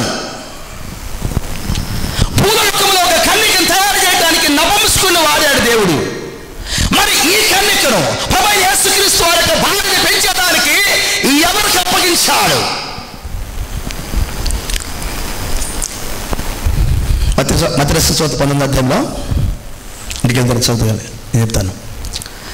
తల్లి గర్భంలో నుంచి ఒక ఆయన నపుంసకుడిగా పుట్టాడు. అంటే తల్లి గర్భంలో పుట్టేటప్పుడు నపుంసకుడు, అంటే ఆడ కాదు మగ కాదు అన్నాడు, నపుంసకుడిగా పుట్టాడు అన్నాడు. పుట్టిన తర్వాత మనుషుల ద్వారా ఒక వ్యక్తి నపుంసకుడు అయ్యాడన్నాడు. రెండో వ్యక్తి మనుషులు అతను నపుంసకులుగా తయారు చేశారన్నాడు. మూడో వ్యక్తి, ముగ్గురు వ్యక్తుల గురించి చెప్పాడు. దేవుని ద్వారా కొందరు నపుంసకులుగా ఉన్నారన్నాడు. ముగ్గురు ఉన్నారు ఇక్కడ నపుంసకులు. ఒకళ్ళు పుట్టుకతోని నపుంసకులు, పుట్టిన తర్వాత నపుంసకులు, తర్వాత దేవుని ద్వారా నపుంసకులు. ఈ దేవుని ద్వారా నపుంసకులు ఎవరు అన్నాడు. ఎందుకు వీళ్ళు ఉన్నారన్నాడు. పుట్టుకతో నపుంసకులు వాళ్ళు కూడా పుడతారు, పెరుగుతారు, చనిపోతారు. మనుషులు నపుంసకులు చేస్తారు, వారు బాధలు పడతారు, ఏడుస్తారు, వాళ్ళు కూడా చచ్చిపోతారు కొంతకాలం. కానీ దేవుని ద్వారా నపుంసకులు అంటే వీళ్ళు ఎవరు అన్నాడు. వీళ్ళు ఎందుకున్నారు అసలు భూమి మీద? అసలు ఎందుకున్నారు భూమి మీద? వీళ్ళిద్దరూ ఏదో పని చేస్తారు, చచ్చిపోతారు. వాళ్ళ టైం వచ్చినప్పుడు వాళ్ళు అతను ముగిస్తారు. కానీ దేవుని ద్వారా నపుంసకులుగా పుట్టిన వారు ఎవరు? వీళ్ళు ఎందుకున్నారు అసలు భూమి మీద అంటే, దేవుని ద్వారా నపుంసకులుగా భూమి మీద ఉన్న వారిని ప్రవక్తలు అంటారు. బైబిల్ గ్రంథాన్ని రాసింది ఎవరంటే ప్రవక్తలు. వాళ్ళు నపుంసకులు. ఎందుకు ప్రవక్తలకి దేవుడు వాక్యాన్ని ఇచ్చారంటే, నపుంసకుడు మాత్రమే స్త్రీని ఏం చేయలేడు, ఇంకెవడైనా ఇబ్బంది పడతాడు. నపుంసకుడు మాత్రమే స్త్రీని ఏమీ చేయలేడు, ముట్టలేడు, ఆమెను అపవిత్రాలను చేయలేడు, తన కన్యత్వాన్ని పోగొట్టలేడు. అతను మాత్రమే తన కన్యత్వాన్ని చక్కగా ఉంచగలిగిన వాడు. అందుకని ఈ కన్యకను, ఏ కన్యకను? మరియమ్మ కాదు, ఇక్కడ ఒక కన్యక ఉంది. హల్లెలూయా. పలుకుబడిన మాట పలకడానికి ఒక కన్యక ఉంది అక్కడ. యేసు ప్రభు వారికి కన్యక కావాలి. పౌలు అన్నాడు, కన్యకైనా కన్యకరాలుగా ఒక్కడే చేశా, నేను కన్యకగా ప్రదానం చేశానన్నాడు ఆయన. హోషేయ అన్నాడు, ప్రధానము ఎలాంటి అమ్మాయిని చేసుకున్నాడంటే ఆయన కన్యకలే చేసుకున్నాడు ఆయన. ఆమేన్. అట్లయితే పెళ్లి చేసుకున్నది కూడా కన్యకనే. ఈమె కన్యత్వాన్ని కాపాడేదానికి, ఈమెను కన్యకగా రెడీ చేసేదానికి ఇక్కడ నపుంసకులు ఉన్నారు, వారిని ప్రవక్తలు అంటారు.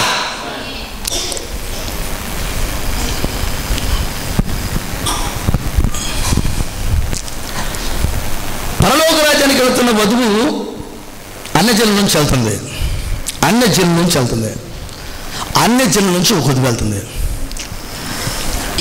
ఈ మాట అర్థమైందండి మీకు? ఇప్పుడు మనమందరం కూడా అన్యజనులు కదా, అట్లయితే ప్రపంచవ్యాప్తంగా అన్యజనులు ఉన్నారు, అందులో మనం ఒకరమే. ఈ అన్ని జనుల్లోంచి ఒక వధువును ఆయన రెడీ చేస్తున్నాడు. ఈ వధువును రెడీ చేయడానికి దేవుడు ఆయన నపుంసకులను కలిగి ఉన్నాడు. ఓకేనా? ఇక్కడ ఉన్నారా? ప్రభువును దీవించుగాక.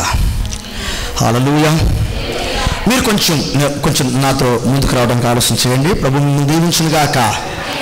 ఇప్పుడు ఈ సంఘములో ఎఫెసీయులకు రాసిన పత్రిక ఒక మాట అన్నాడు, సంఘము అనే ఆయన శరీరాన్ని అనగా భార్యను రెడీ చేయడానికి 5 రకాల పరిచర్యలు ఉన్నాయి అన్నాడు. ఎన్ని రకాలు? 5 రకాల పరిచర్యలు. అందులో ఒకటి అపోస్తలులు, ప్రవక్తలు, సువార్తికులు, ఉపదేశకులు, కాపరులు. 5 రకాల పరిచర్యలు.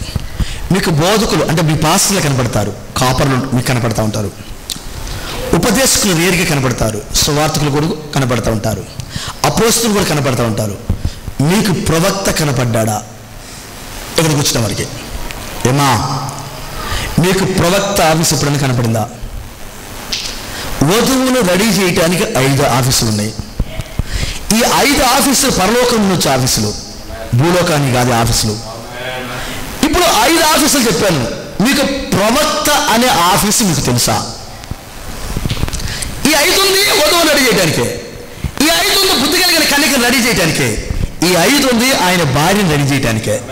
ఈ 5 ఆఫీసులు ఉద్యానవనములోనే ఉన్నవి. ఓకేనా?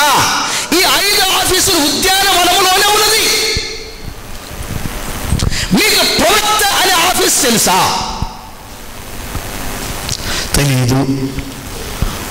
మంచిదే, తెలియపోవడం తప్పు కాదు, తప్పు కానీ కాదు. తెలియపోవడం నేర్చుకుందాం. అయిపోయింది. నాకు తెలియదు కానీ ఇప్పుడు చెప్తే విన్నా, నిన్నటిదాకా నాకు తెలియదు, ఇప్పుడు చెబుతాను ప్రభు. ఏం స్తోత్రం.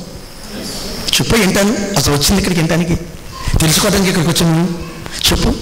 ఓకే. ఈ 5 ఆఫీసులు పరలోకంలో వచ్చింది, భూలోకానికి 5 ఆఫీసులు ఉద్యానవనంలో ఉన్నవి. ఈ 5 ఆఫీసులు ఉన్నది ఆయన భార్యను రెడీ చేయటానికి. ఓకేనా? సరే, ఈ ఉద్యానవనంలో ఈ 5 ఆఫీసులు ఉన్నాయి. ఈ 5 ఆఫీసులు 2000 సంవత్సరాల నుంచి పనిచేస్తున్నాయి. ఈ 2000 సంవత్సరాల నుంచి ఈ 5 ఆఫీసులకి ఆయన పేర్లు పెట్టాడు. అంటే ఈ ఉద్యానవనాన్ని 7 భాగాలుగా చేశాడు. అది ఇందాక నేను చదివాను, అమ్మాయి సార్ చదివించాను నేను. ఏంటంట, నువ్వు చూచుచున్న దానిని ఎఫెసీ, స్మర్ణ, పెర్గమా, తుయితైరా, సార్దిస్, ఫిలదెల్ఫియా, లవోదిక అను సంఘాలకు వ్రాయుము అన్నాడు. ఈ 7 సంఘాలు ఏంటో తెలిసిన, ఈ వధువును రెడీ చేయటానికి దేవుడిచ్చిన కృపాకాలమే ఈ 7 సంఘకాలాలు. ఈ 7 సంఘకాలాల్లో ఒక్కొక్క సంఘకాలానికి ఒక్కొక్క వ్యక్తి ఉన్నాడు. చదువుదా ఇప్పుడు ప్రకటన గ్రంథం. జస్ట్ మీకు అర్థం చేస్తాను, కొంచెం ముందుకెళ్తాను. మీ పాస్కర్ చెబుతారు దాని గురించి. అలా వింటే దేవుడి స్తోత్రం. అయినా ఒకసారి ఉందాం. ప్రకటన గ్రంథం 1:16 చదువుదాం. 1:16 చదువుదాం. ఆయన తన కుడి చేత 7 నక్షత్రాలు పట్టుకొని ఉన్నాడు. చాలనా?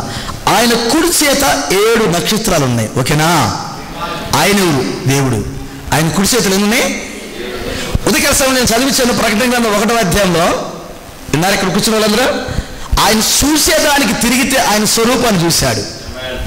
మారిపోయిన స్వరూపం. ఆయన స్వరూపం చూడగానే చచ్చిన వాని వలే పడ్డాడు అక్కడ.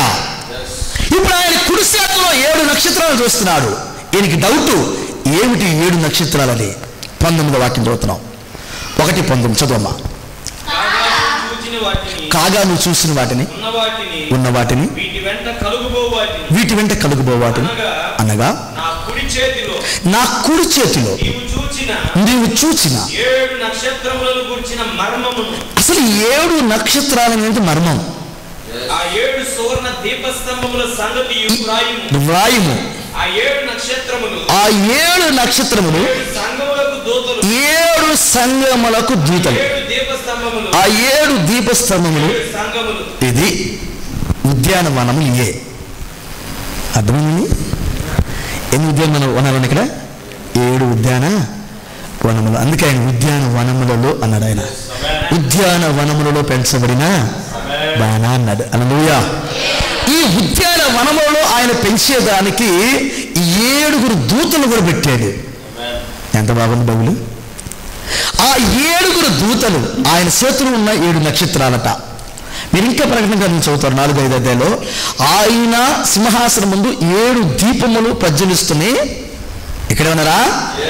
అక్కడ 7 ఆత్మలు కూడా ఉంటాయి. అక్కడ హల్లెలూయా. అక్కడ 7 ఆత్మలు కూడా ఉంటాయి. ఆ 7 ఆత్మలు ఇవి. దేవుడు మిమ్మల్ని దీవించుగాక. సరే, తర్వాత మనం నేర్చుకోవచ్చు దాన్ని. ఆయన చేతిలో 7 నక్షత్రాలన్నీ ఇది మర్మము అయినా ఈ నక్షత్రాలు ఏంటంటే 7 ఉద్యానవనములు అనగా 7 సంఘములకు ఒక్కొక్క నక్షత్రము ఒక్కొక్క దూతగా ఉన్నాడు. 7 సంఘాలు ఉన్నవి. ఈ 7 ఉద్యానవనాలు ఉన్నాయి. ఒక్కొక్క సంఘానికి ఒక్కొక్క దూత వచ్చి ఆ సంఘములో ఉన్న ఆయన భార్యను రెడీ చేస్తాడు. ఆయన భార్య 2000 సంవత్సరాల నుంచి రెడీ అవుతుంది. నువ్వు నేను పెళ్లి చేసుకోవాలనుకుంటే వయసు రాగానే 18 సంవత్సరాలు 20 సంవత్సరాలు రాగానే అమ్మాయిని చూసి నీకు పెళ్లి చేస్తారు, అబ్బాయిని చూసి నీకు పెళ్లి చేస్తారు. ప్రభు నిష్కిస్తారు. పెళ్ళి అటు జరగట్లేదు. ప్రధానమేమో ఒక ఆయన చేశాడు, పెళ్ళేమో ఒక ఆయన చేస్తున్నాడు. ప్రధానం చేయడానికి పెళ్లి చేయడానికి 2000 సంవత్సరాలు టైం పట్టింది. ప్రధాన ఒక ఆయన చేస్తే ఆయన 67 ముందుగానే ప్రధానం చేశాడు. ఇంకా 67 ఆయన రంగం మీద వెళ్ళిపోయాడు. ప్రధానం చేసిన ఆయన 67 వెళ్ళిపోయాడు. 67కి ముందుగానే ప్రధానం చేశాడు. ఆయన పెళ్లి చేయడానికి ఒక ఆయన ఈ కాలంలో వచ్చాడు. దేవుడు మనం దీవించుగాక. అంటే ప్రధానానికి పెళ్లికి కొన్ని 100 సంవత్సరాలే గ్యాప్ ఉంది. అంటే ఒక్కసారిగా ప్రధానం ఏంటంటే ఈక్వల్ టు మ్యారేజ్ అయిపోయినట్టే. కానీ మ్యారేజ్ అయిపోయిందని డిక్లేర్ చేయడానికి కూడా ఒక ఆయన ఉండాలి. ఈ కాలంలో జరిగింది. మ్యారేజ్ అయింది. టైం అంతా 2000 సంవత్సరాలు పట్టింది. ఎందుకు 2000 సంవత్సరాలు పట్టిందంటే ఉద్యానవనములలో ఏమైనా పెంచుతానే ఉన్నారు. అర్థమైందా? మ్యారేజ్ ఎంత లేట్ ఎందుకైంది? ఉద్యానవనములో ఇక్కడే ఉన్నారా? వయసు రాకుండా పెళ్లి చేయరు. వయసు రాకుండా పెళ్లి చేస్తారా?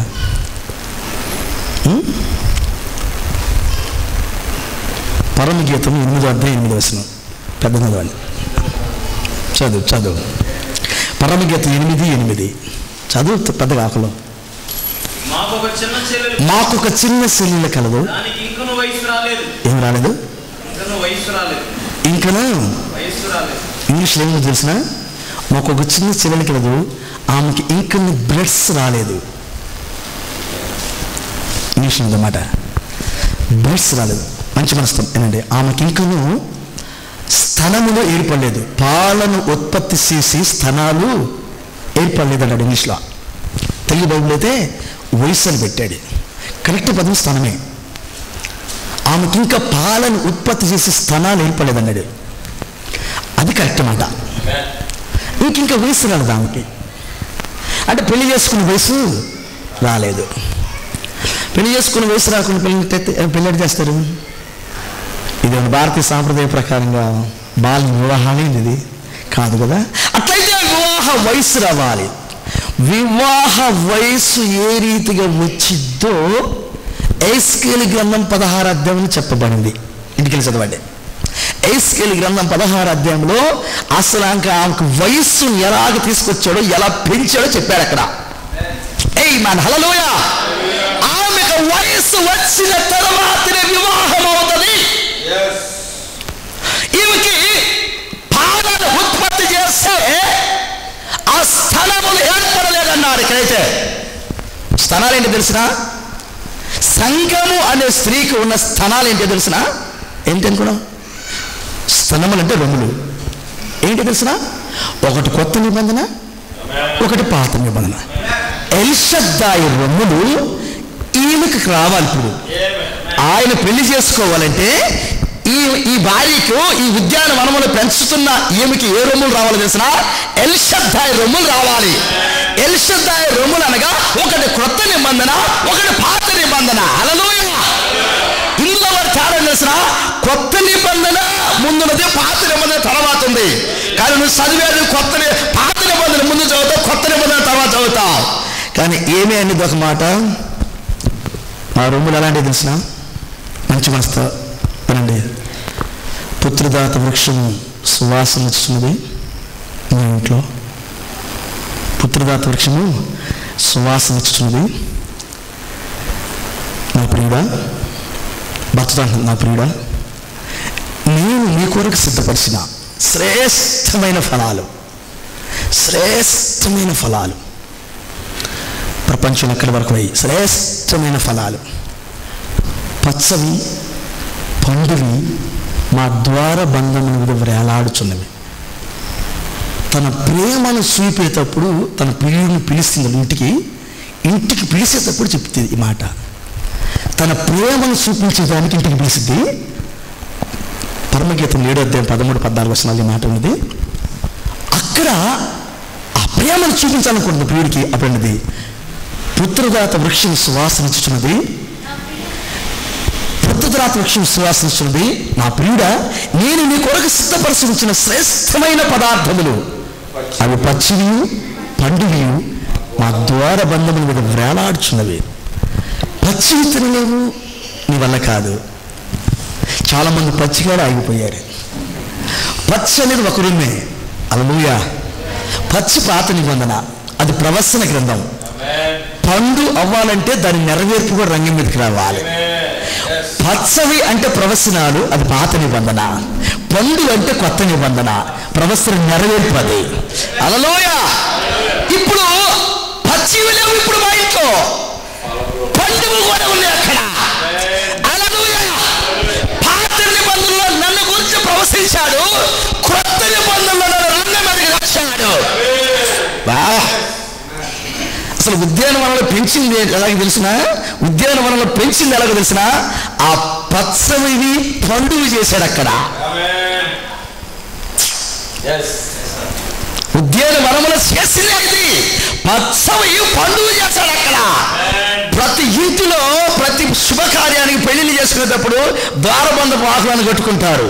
పచ్చని ఆకులు ఏంటి, అవి మామిడాకులే కడతారు, పచ్చ తోరణాలయ్యి. ప్రతి హిందూ ఇంట్లో ఉండేది భయంకరమైన దరిద్రం క్రైస్తవ ఇంట్లో కూడా ఉంటాయి. కానీ క్రైస్తవుల ఇంట్లో ఉండాల్సింది ఆకులు కాదు. అసలు ఈ ఆకులు కట్టుకునేది ఎక్కడి నుంచి వచ్చింది మీకు తెలుసా? ఏదైనా వనంలో వచ్చింది. ఈ ఆకులు కట్టుకున్న అలవాటు ఎక్కడ వచ్చింది తెలిసిన? చదువు బైబిల్ మీరు ఎక్కడ వచ్చింది? ఏదైనా వనంలో మన పితరుడైనా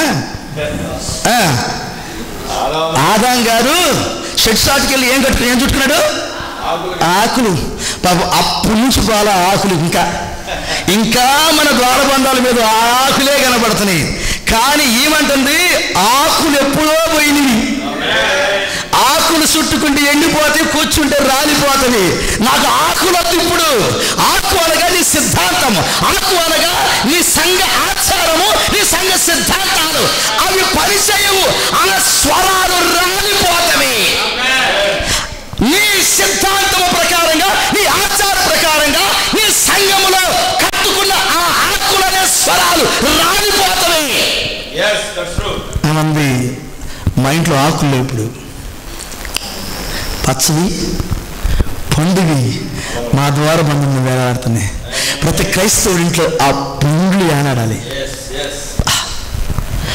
ఉద్యాన వనములో పెంచిందే ఏమికి ఇవి నేర్పారు అక్కడ.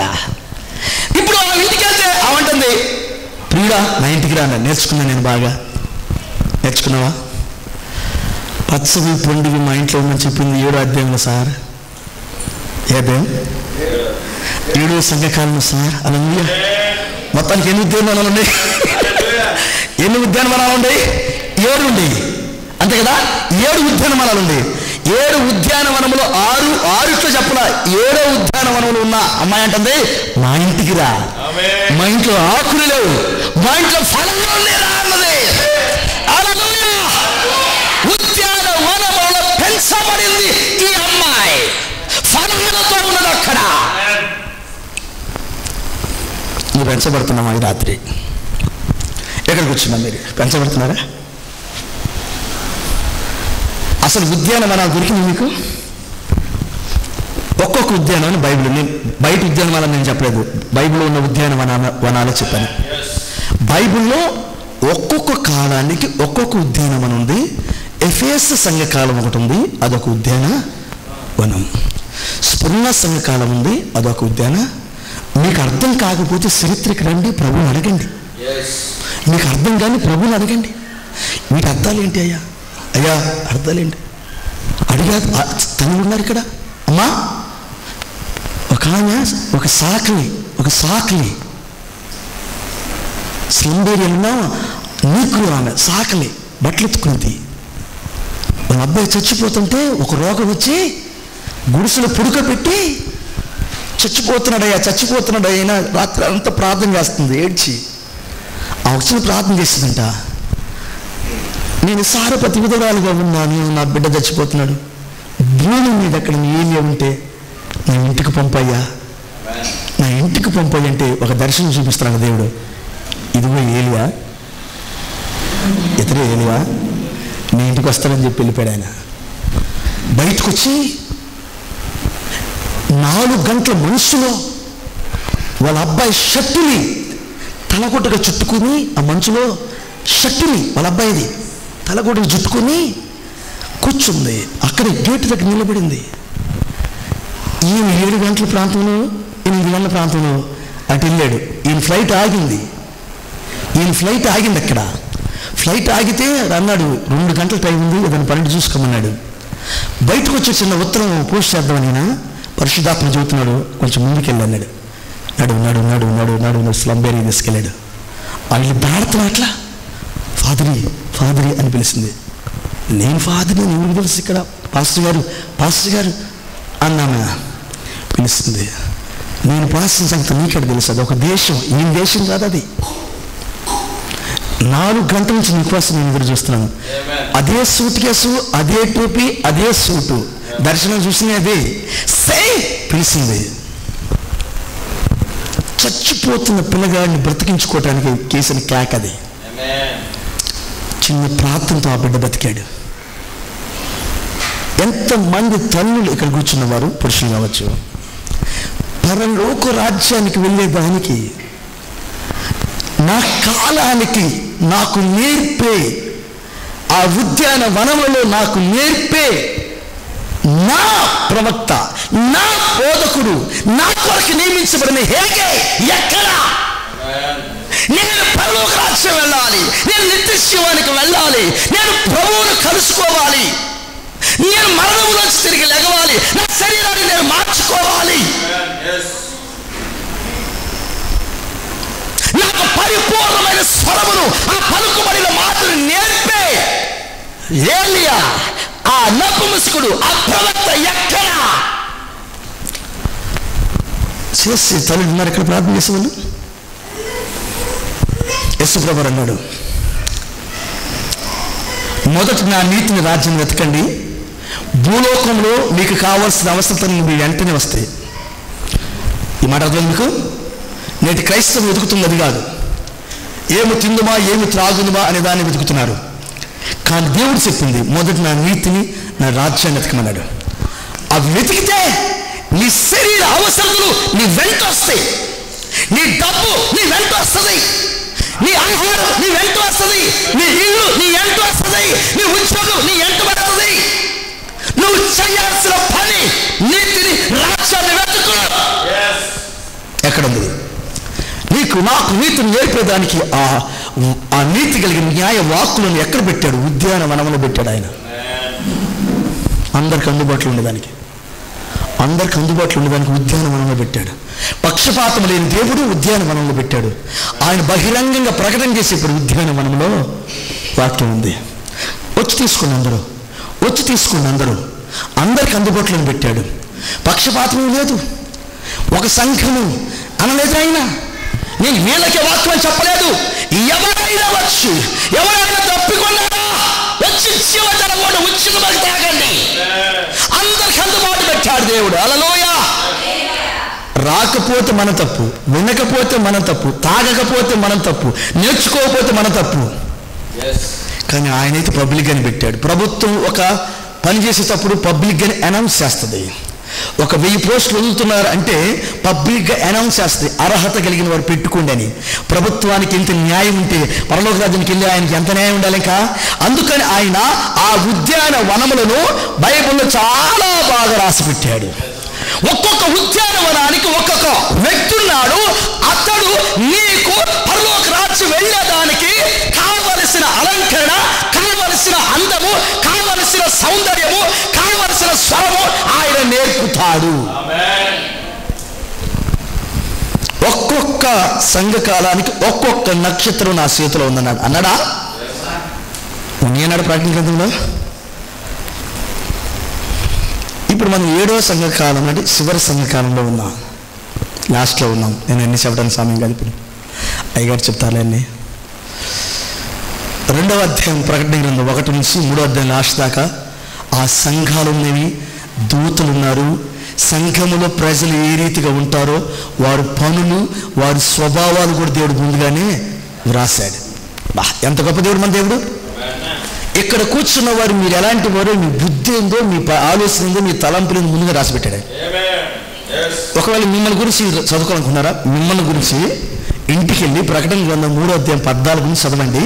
ఇంటికి వెళ్ళిన తర్వాత ప్రకటన 3:14 కానీ చదవండి. అక్కడ నువ్వు లేకపోతే నాకు ఫోన్ చేయి. చాలా ధైర్యంగా చెబుతున్నాను. ఇంటికి వెళ్ళిన తర్వాత చదివి మీ పాస్ గారికి ఫోన్ చేయి. నా ఫోన్ నెంబర్ ఇస్తాడు. ఒకవేళ కానీ నాతో మాట్లాడుకుంటే నాకు కూడా ఫోన్ చేయి.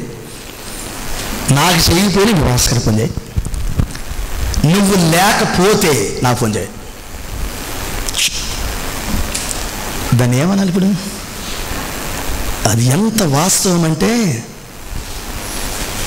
ఇంకంతే. నువ్వు ఒక్క లేకపోతే నాకు ఫోన్ చేయి. ప్రకటన గ్రంథం 3:14 నుంచి ఇంటికి వెళ్ళిన తర్వాత చదువు. నీ స్థితి అక్కడ లేకపోతే నువ్వు నాకు ఫోన్ చేయి. నిన్ను గురించి, నన్ను గురించి దేవుడు చెప్పిన వచనాలు అక్కడ ఉన్నాయి. నేను ఒకప్పుడు చదివి నన్ను నేను చూసుకొని నిజమేనయ్యా, నన్ను గురించి ఎక్కడ రాయబడిందయ్యా అని ఒప్పుకొని సరెండర్ అయ్యా. అందుకే కృప దొరికింది. ఉద్యానవనంలో నేర్చుకోవాలంటే పశ్చాత్తాప హృదయం కావాలి. ఉద్యానవనంలో నేర్చుకోవాలంటే ఇక్కడ ఉన్నారా, లోబడే తత్వం కావాలి. ఉద్యానవనంలో నేర్చుకోవాలంటే జీరో కావాలి. నువ్వు హీరోగా ఉంటానంటే ఇక్కడ నేర్పరు, ఇక్కడ జీరోలకే నేర్పుతారు. ఇక్కడ ఉద్యానవనంలో పెంచబడాలంటే పశ్చాత్తాప హృదయము, నేర్చుకునే సమయము, విషయము, ఇతరుల కొరకు జీవించే విషయాలు కావాలి. అక్కడ ఆయన అక్కడ నేర్పు ఒక ఆయన ఉన్నాడు. ఆయన ఎక్కడి నుంచి రాలేదు సార్, ఆయన చేతిలో ఉన్నాడు ఆ నక్షత్రం. ఎందుకంత తక్కువ ఆలస్యం మీకు? దేవుడి చేతిలో ఒక నక్షత్రం ఉందంటే అది ఎట్లుంది? జగన్ గారి చేతిలో 9 ఏంటి నవరత్నాలు ఉన్నాయి. ఎవరి చేతిలో? జగన్ గారి చేతిలో 9 నవరత్నాలు ఉన్నాయి. ఆయన నవరత్నాలు చూపిస్తున్నాడు. నా దగ్గర 9 ఉండే నవరత్నాలు, ఉచితం ఉచితం ఉచితం అన్నాడు. ఓట్లు వేయించుకుంటే దేవుని స్తోత్రం, హల్లెలూయా. పాపం ఆయనకి అవసరమయ్యి తీసుకున్నారు నవరత్నాలు, ఓట్లు వేసారు, గెలిపించారు ముఖ్యమంత్రి, దేవుని స్తోత్రం. మరి రేపొద్దు నవరత్నాలు అంటాడు, ఇంకొకటి అంటాడు. ఏదో ఆయన బాధ ఆయన పడతాడు, ఆయన దేవుడు దీవించును గాక. మరి మన బాధ ఏంది? అసలు ఈయన బాధ ఏంది? ఈయన బాధ ఏంది? ప్రభు మనం దీవించును గాక.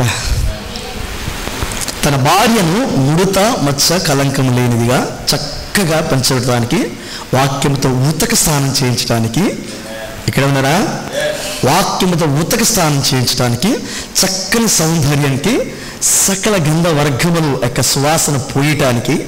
హల్లెలూయా. మీకు సంగతి తెలిసిన సకల గంధవర్గములన్నీ సమకూర్చడానికి ఆయా దేశాల నుంచి తీసుకొచ్చారు. ఆయా దేశాల నుంచి ఆయా దేశాల్లో ఎక్కడెక్కడో ఎత్తుక్కొని ఆ సువాసన కలిగిన చెట్ల నుంచి బంకను తీసి ఆ బంక నుంచి ఆ సువాసన తీసుకొచ్చి సొలొమోను గారు కట్టిన మందిరంలో పెట్టారు. దాన్ని తీసుకొచ్చి పరమగీతంలో ఏముందో తెలిసిన, సకల గంధ వర్గముల యొక్క సువాసనట నీ నోట్లో ఉన్న సిగురులో పెట్టాడు దేవుడు. అబ్బా ఏడుంది? నీ నోట్లో ఉన్న ఆ పంటి సిగురుందే, పంటికై బిగతారం సిగురు, ఆ సిగురులో పెట్టేంట సకల గంధ వర్గముల యొక్క సువాసన నీ సిగురులో పెట్టాడన్నాడు బైబిల్. ఇప్పుడు ఎంత అందగత్తవి, నీ సిగురులోని ఎంత వాసన ఉంటే ఇక పళ్ళ సంగతి ఏంది, నీ కళ్ళు సంగతి ఏంది, నీ చెక్కిలి సంగతి ఏంది, నీ కందరం సంగతి ఏంది, నీ ఉదరం సంగతి ఏంది, నీ ఊరువుల సంగతి ఏంది. హల్లెలూయా! ప్రతిదీ అరికాల నుంచి నన్నెత్తి వరకు ఉద్యాన వనములలో ఆ మహోన్నత కళాఖండంలో వాక్యముతో చెక్కుతున్నాడు అక్కడ. అందుకే 2000 సంవత్సరాలు పట్టింది. అటు చూడగానే పెళ్లి చేసేది అయితే అయిపోను 2 రోజుల్లో.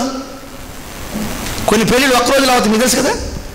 కొన్ని ఊర్లో అటు చూడటం పెళ్ళి అవటమే, ఒక్క రోజులో ఫినిష్.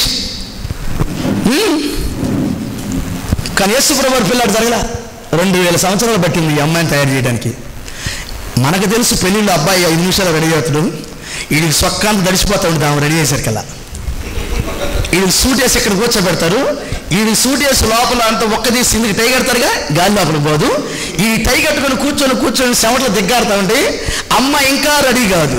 అమ్మాయికి ఇంకా, ఎందుకంటే అమ్మాయిలు ఒక్కరు రెడీ చేయరు, 4 ఉంటారు లోపల. ఒకరు పక్క బిల్లు పెడతా ఉంటుంది, తీస్తూ ఉంటుంది, పక్క బిల్లు పెడతా ఉంటుంది, తీస్తూ ఉంటుంది. ఏమేమో గంటసేపు పెడితే తీసిద్ది, వేలేస్తూ ఉంటుంది. అది కుదరలేదు, ఇది కుదరలేదు, ఇక అన్ని సరి చేసేసరికి 2-3 గంటలు ఈజీగా పట్టిద్ది. కాదా? మరి ఈ అమ్మాయిని రెడీ చేయడానికి ఎంత ఆలస్యం అయితే మరి ఈ అమ్మాయి ఉద్యానవనములో పెంచబడిన దానా, ఉద్యానవనములో పెంచబడిన దానా, నీ సెలికత్తెలు నీ స్వరం వినబోదురు, నేను కూడా వినాలనుకుంటున్నాను. మహోన్నత కళాఖండంలో ఆఖరిగా దేవుడు ఆయన స్వరం వినిపించట్లా, ఆమె స్వరాన్ని వినిపిస్తున్నాడు. ఇప్పుడు భూమి మీద ఆయన స్వరం లేదు, ఆమె స్వరం ఉంది. అందుకని ప్రపంచం అంతా ఆడవాళ్ళ పెత్తనం ఎక్కువైంది. నన్ను క్షమించండి మగవాళ్ళు. ఎక్కడికి వెళ్ళినా కానీ డామినేషన్ అంతా ప్రపంచం అంతా స్త్రీలు అయిపోయింది. అభిషేకం, మీరు మంచి లెక్క కూర్చునే వాళ్ళు, నేను చెడ్డలంటలేదు, అభిషేకం అట్టుంది భూమి మీద. మీకు సంగతి తెలిసింది అభిషేకం ఎక్కడుందో? అన్ని బైబిల్లో ఉంది సార్, మీరు చూడలేదు, మరి మేమేం చేసాం దానికి? ఈ అభిషేకం ఎస్తేరులో ఉంది, దేవుడు మిమ్మల్ని దీవించింది కాక. ఎస్తేరు రాజుగారు ఎస్తేరు యొక్క మాటకి ఎంతగా ఆశపడంటే, రాణి చెప్పు రాణి, అది ఎందుకు చెప్పు రాణి, రాణి చెప్పు రాణి. మొదటి బిందులో చెప్పలేదు, 2వ బిందు కూడా చెప్పు రాణి, నా రాజ్యం సగమైన నీకు ఇస్తాను రాణి, చెప్పు రాణి అంటే ఏమేమో. నిజం కదా. అసలు రాజుకు నిద్ర పట్టక తిరుగుతున్న అంతఃపురం ఇటు. ఈలోపు హామాను గడికి అయిపోయింది, హామాను గడి సీను అయిపోయింది. హామాను గాడికి ఏమైందంటే, రాజు దగ్గరికి వెళ్తే రాజు చంపేస్తాడు, నేను బతకాలనుకుంటూ ఒకే ఒక ఆమె దగ్గరికి వెళ్ళాలి. ఇప్పుడు ఆమె స్వరమే పనిచేస్తుంది అని రాణి అంతఃపురం ఎక్కడ ఎత్తుక్కుంటూ వచ్చాడు. రాణిగారు సోఫాలో లేకపోతే కూర్చుంది అక్కడ. అమ్మగారి దగ్గరికి వెళ్ళి అమ్మా అని చేతులు పట్టుకున్నాడు. రాజుగారు అంతఃపురం అటు ఇటు తిరిగితే అప్పుడే వచ్చింది లోపలికి. వీడి గురించి చిన్నాడు అప్పుడే, వీడికి శిక్ష ఖరారైంది. మీరు అర్థం చేసుకుంటారని మాట్లాడుతున్నదంతా. వాడికి శిక్ష ఖరారైంది. శిక్ష తగ్గించుకోవాలంటే రాజుగారి దగ్గరికి వెళ్తే తగ్గదు, రాణి దగ్గరికి వెళితే ఇప్పుడు రాణి మాట్లాడితేనే చెల్లిద్దని ఎస్తేరు దగ్గరకు వచ్చాడు. పాపము అడుక్కోవడానికి చేతులు పట్టుకుని అమ్మ నన్ను క్షమించు అమ్మ అంటే, రాజుగారికి ఎంతగానో పని చేసినా, నేనుండగా నా గదికొచ్చి నా భార్య చేతులు పట్టుకుంటారు, నువ్వు ఎవరక్కడ అన్నాడు. ఒక్క మాట, ఎవరక్కడ ముస్కేయటం కూడా అయిపోయింది. అప్పటికే నల్లట ముస్కేయటం అయిపోయింది, ఇది ముస్కేయటం అయిపోయింది, గుద్దటం కూడా అయిపోతా ఉంది అక్కడ. పాపం వచ్చింది ఎక్కడికి తెలిసిన, అమ్మా నువ్వు చెప్పమ్మా, నువ్వు చెబితే రాజుగారు వింటాడమ్మా, నాకు శిక్ష ఖరారైందమ్మా, తప్పిస్తాడమ్మా అని ఎందుకు తెలిసిన, మాట్లాడే హక్కు ఇప్పుడు రాజు దగ్గర లేదు, రాణి దగ్గర ఉంది. ఇప్పుడు భూమి మీద మాట్లాడే హక్కు రాజు అయిన యేసుక్రీస్తు రాజైన వధువుకి ఇచ్చాడు ఆయన. అందుకే అంటున్నాడు, సరికత్తని వినాలనుకుంటున్నారు, మాట్లాడే వాళ్ళ కొరకు నేను కూడా వినాలనుకుంటున్నాను. ఎవరి తల్లి, ఎవరి వధువు, ఎవరి ఉద్యోగంలో పెంచబడిన పెంపకం ఏంటి? అబ్బా ఎంత బాగున్నాయి మాటలు. దేవుడు దీవించుగాక. మాకు ఇంతకాలం ఈ విషయాలు ఎవరు చెప్పలేదు, వీళ్ళు కొత్తగా చెబుతున్నారు, మీరు అబద్ధం చెబుతున్నారు మీరు అంటానికి ఏమన్నా మీకు ఏమైనా కలిగప్పుడు చెబుతాం. బైబిల్ గ్రంథము ఎవడబడితే వాడు ఇప్పటానికి కాదు, మర్చిపోద్ది మాట. ఎవడబడితే వాడు ఇప్పలేడు, దాని ఓడు రావాలి అక్కడికి. యేసుప్రభువు వారు పుట్టి 30 సంవత్సరాలు భూమి మీద తిరుగుతుంటే శాస్త్రులు, పరిసయ్యులు, సద్దుకయ్యులు, హేరోదీయులు, సునగోగు సంఘాలు, అక్కడున్న మత నాయకులకి ఒక్కడికి కూడా అర్థం కాల, అన్నా కైపులతో సహా ఒక్కడికి అర్థం కాదు ఈయన ఎవడో చెప్పడానికి అడవిలో 21 సంవత్సరాలు ట్రైనింగ్ చేసి ఒక ఆయన వచ్చాడు. వస్త్రధారణ కూడా సరిగా లేదు, హెయిర్ స్టైల్ సరిగా లేదు, గొడ్డల భుజాల మీద ఉంది, సర్పములారా సర్ప సంతానం అంటున్నాడు, గొడ్డలతో నొరుగుతానంటున్నాడు, మారు మనసు పొందనని భాష కూడా బాగా లేదు. ఆయన వచ్చి ఈయన ఎవరో మీకు అర్థం కాలేదు, నేను చెబుతానన్నాడు ఆయన.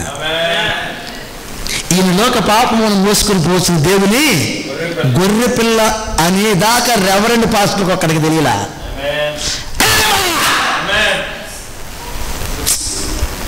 నాకు ఎగిరి గంత అనిపించింది. ఎందుకో తెలిసిన, ఈ కాలంలో రెవరెండ్ పాస్టర్కి తెలియని పిచ్చోళ్ళని మాకు చెప్పిండు ఆయన, అర్థం కాలేదు. నేను అప్పుడప్పుడు అనుకుంటే మేము ఏ పాటి వారం ప్రభువా, మాకు చెప్పటమే నిమిషాలు, అసలు మేమే పాటి వారం, ఏ ఊరో వెళ్తే నువ్వేం చదువుకో, ఎక్కడ ట్రైనింగ్ చేసావు, గుడివాళ్ళలో ఒక 15 నిమిషాలు ప్రసంగం చేస్తే ఒక ఆయన చెప్పాడు, ఎక్కడ తీయాలి చేసావు అన్నాడు. లేదు బ్రదర్ నేను తీయాలి చేయలేదు ఎక్కడ అన్నాను. ఊరుకు నువ్వు తీయాలి చేయలేదు, నువ్వు తీయాలి చేయకపోతే ఈ మాటలు ఎక్కడి నుంచి వస్తాయి నీకు. యెషయా గ్రంథం 6వ అధ్యాయం మీద 15 నిమిషాలు ప్రసంగం చేశా, 15 నిమిషాలే. యెషయా గ్రంథం 6వ అధ్యాయం మీద 15 నిమిషాలు ప్రసంగం చేస్తే ఆయన వచ్చాడు, తీయాలి చేయకపోతే ఈ మాటలు నీకు ఎక్కడి నుంచి వస్తాడు. నాకు తీయాలి తెలియదు, ట్రైనింగ్ కూడా తెలియదు, నేను ఎక్కడ ట్రైనింగ్ కూడా పొందలేదని చెప్పా. ఎస్ అది సత్యమే, కానీ ఉద్యానవనంలో పెంచబడుతున్నా. దేవుడు మిమ్మల్ని దీవించగాక. నాకు ఉద్యానవనము దొరికింది, పెంచే హోటల్ కూడా దొరికాడు.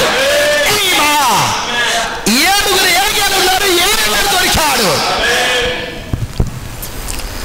నాకు ఏగే చాలు, ఇప్పుడు నాకు ఏ ట్రైనింగ్ వద్దు ఇంకా. ఎందుకంటే ప్రభుత్వము ఒక పథకం పెట్టినప్పుడు అన్నీ అనుకూలంగా పెడతాడు, అక్కడ సగం పెట్టాడు ప్రభుత్వం. ఇప్పుడు యేసు ప్రభువు కూడా అంతే, ఒక విషయాన్ని దేవుడు పెడుతున్నాడంటే అన్ని అందుబాటులోనే పెడతాడు దేవుడు. అక్కడ ఎత్తుక్కో, అక్కడ నువ్వు ఎత్తుక్కో, పరిశుద్ధాత్మ నాయకత్వానికి రా, అక్కడికి వచ్చి అడుగు ఆయన్ని, ఇదేంది ప్రభువా, ఇదేంది ప్రభువా అని. ఇందాక నేను చెప్పిన ఒక సాకలి తల్లి ఫ్లైట్ని ఆపినంత ప్రార్థనతో, ఫ్లైట్ని ఆపి దించింది ఆయన బొంపయ్య నా ఇంటికని. ఫ్లైట్ ఆగి ఆయన ఇంటికి వచ్చి ప్రార్థన చేసి వెళ్ళాడు. మరి నీ విశ్వాసం ఏమైంది? వాక్యం నేర్చుకోవడానికి నీ విశ్వాసం ఏమైంది? ఎక్కడ ఉద్యానం వనము అని అడగడానికి ఏమైంది? ఆ నపుంసకుడు, ఆ హేకే, ఆ ఏలియా, ఆ 7వ దూత ఎక్కడ నాకు చెప్పయ్యాలి. ఎందుకు అడగవు? ఎందుకు అడగవు? నీకు వద్ద పరలోకం? పరలోక రాజ్యం నాకు వద్దనుకుంటే అడక్కు. పరలోక రాజ్యం నాకు కావాలని రాత్రి అడగాల్సింది, నో డౌట్ దాని గురించి. పరలోక రాజ్యం ఏ సంఘం ఇయ్యదు సార్, ఎవడని చెప్పొచ్చు. మరి వచ్చి ఏ సేవకుడు ఇవ్వలేడు. ఉదయం నేను చెప్పినాను, రూపస్ జానేలు ఇవ్వలేడు, నర్సరాపేటలో అబ్రహాం గారు ఇవ్వలేడు, ప్రపంచంలో ఏ సేవకుడు ఇవ్వలేడు. పరలోక రాజ్యం ఇచ్చేది సంఘం కాదు, సేవకుడు కాదు, పరలోక రాజ్యం ఇచ్చే దేవుని వాక్యము. వాక్య క్రమానికి నువ్వు వస్తేనే దొరికిద్ది. వాక్యాన్ని వ్రాసింది పరిశుద్ధాత్ముడు, వాక్యాన్ని నేర్పేది పరిశుద్ధాత్ముడు, వాక్యాన్ని అర్థం చేసేది పరిశుద్ధాత్ముడు, అసలు వాక్యములు నువ్వెక్కడ ఉన్నావో చూపించేది పరిశుద్ధాత్ముడు. ఇంత గొప్ప నాయకుడు ఎక్కడ ఉంటే ఆయన మర్చిపోయి నువ్వు ఎక్కడెక్కడో తిరుగుతానంటే ఆయన ఏం చేస్తాడు? తిరుగు అంటాడు. తిరుగు, ఎక్కడెక్కడో తిరుగుతానండి, తిరుగు. తిరిగి మళ్ళీ ఎక్కడికి రా. ఒక ఆయన అన్నాడు, కావలివాడా రాత్రి ఎంత వేళయింది అని ఒక పెళ్లి చేసుకున్న జంట నిద్ర పట్టకి వచ్చి అడుగుతున్నారంట. ఉదయాన్నే పెళ్ళి, వీడికి నిద్ర పట్టట్లా, పెళ్ళికొడికి. పెళ్లి చేసుకుని నిద్ర పట్టింది, వాడు చూసుకోవడం సరిపోతుంది, డ్రెస్ బాగుందో అయ్యి చేయాలి, ఇది నిద్ర పడదు. వాడికి నిద్ర పడగా వచ్చి కావలివాడా రాత్రి ఎంత వేళయింది అంటే ఆ కావలివాడు బురుజు మీద ఎక్కడ కూర్చున్నాడు. ఆ నక్షత్రానికి వెళ్ళి చూసి ఉదయం అవుతుంది, రాత్రి అవుతుంది, కావాలంటే ఎవరు అడుక్కో, విచారణ చేసుకో, మరలా ఇక్కడికి రా అన్నాడు. ఏంది మరలా చెప్పు? ఉదయం అగును, రాత్రి కూడా అగును. అది అయితే ఒకటే అవ్వాలి కదా? కాదు, ఉదయం అగును, రాత్రి కూడా అగును, కావాలంటే ఎవరు అడుక్కో, విచారణ చేసుకో, మరలా ఇక్కడికి రా అన్నాడు. వాడికి మెండిపోయింది. నాకు నిద్రపాటుకి టైం అరగటం నేనేంది, ఏం టైం ఉదయమే అవుతుంది, రాత్రి అవుతుంది అన్నాడు. ఎవరా కావలివాడు? ఎవరు ఈ వ్యక్తి? పెళ్లి చేసుకుని అమ్మాయి ఎవరు? ఏమికి నిద్ర పట్టట్లా? నీకు నిద్ర పడుతుంది కూడా, మాకైతే నిద్ర పట్టట్లా. మీకు నిద్ర పడుతుంది, మాకు నిద్ర పట్టట్లా. ఎప్పుడు ఆయన పిలుస్తాడో, ఎప్పుడు రా అంటే మధ్యాకాశంలోకి వెళ్దామని నిద్ర పట్టట్లా. దేవుడు మిమ్మల్ని దీవించునుగాక. అర్థమైందండి? ఉదయం అవుతుంది, రాత్రి అవుతుంది, అక్కడ మనం ఉన్నాం. కావలివాడు ఆ యొక్క ఉద్యాన వనమునికి కాపలు కాసే వ్యక్తి కావలివాడు.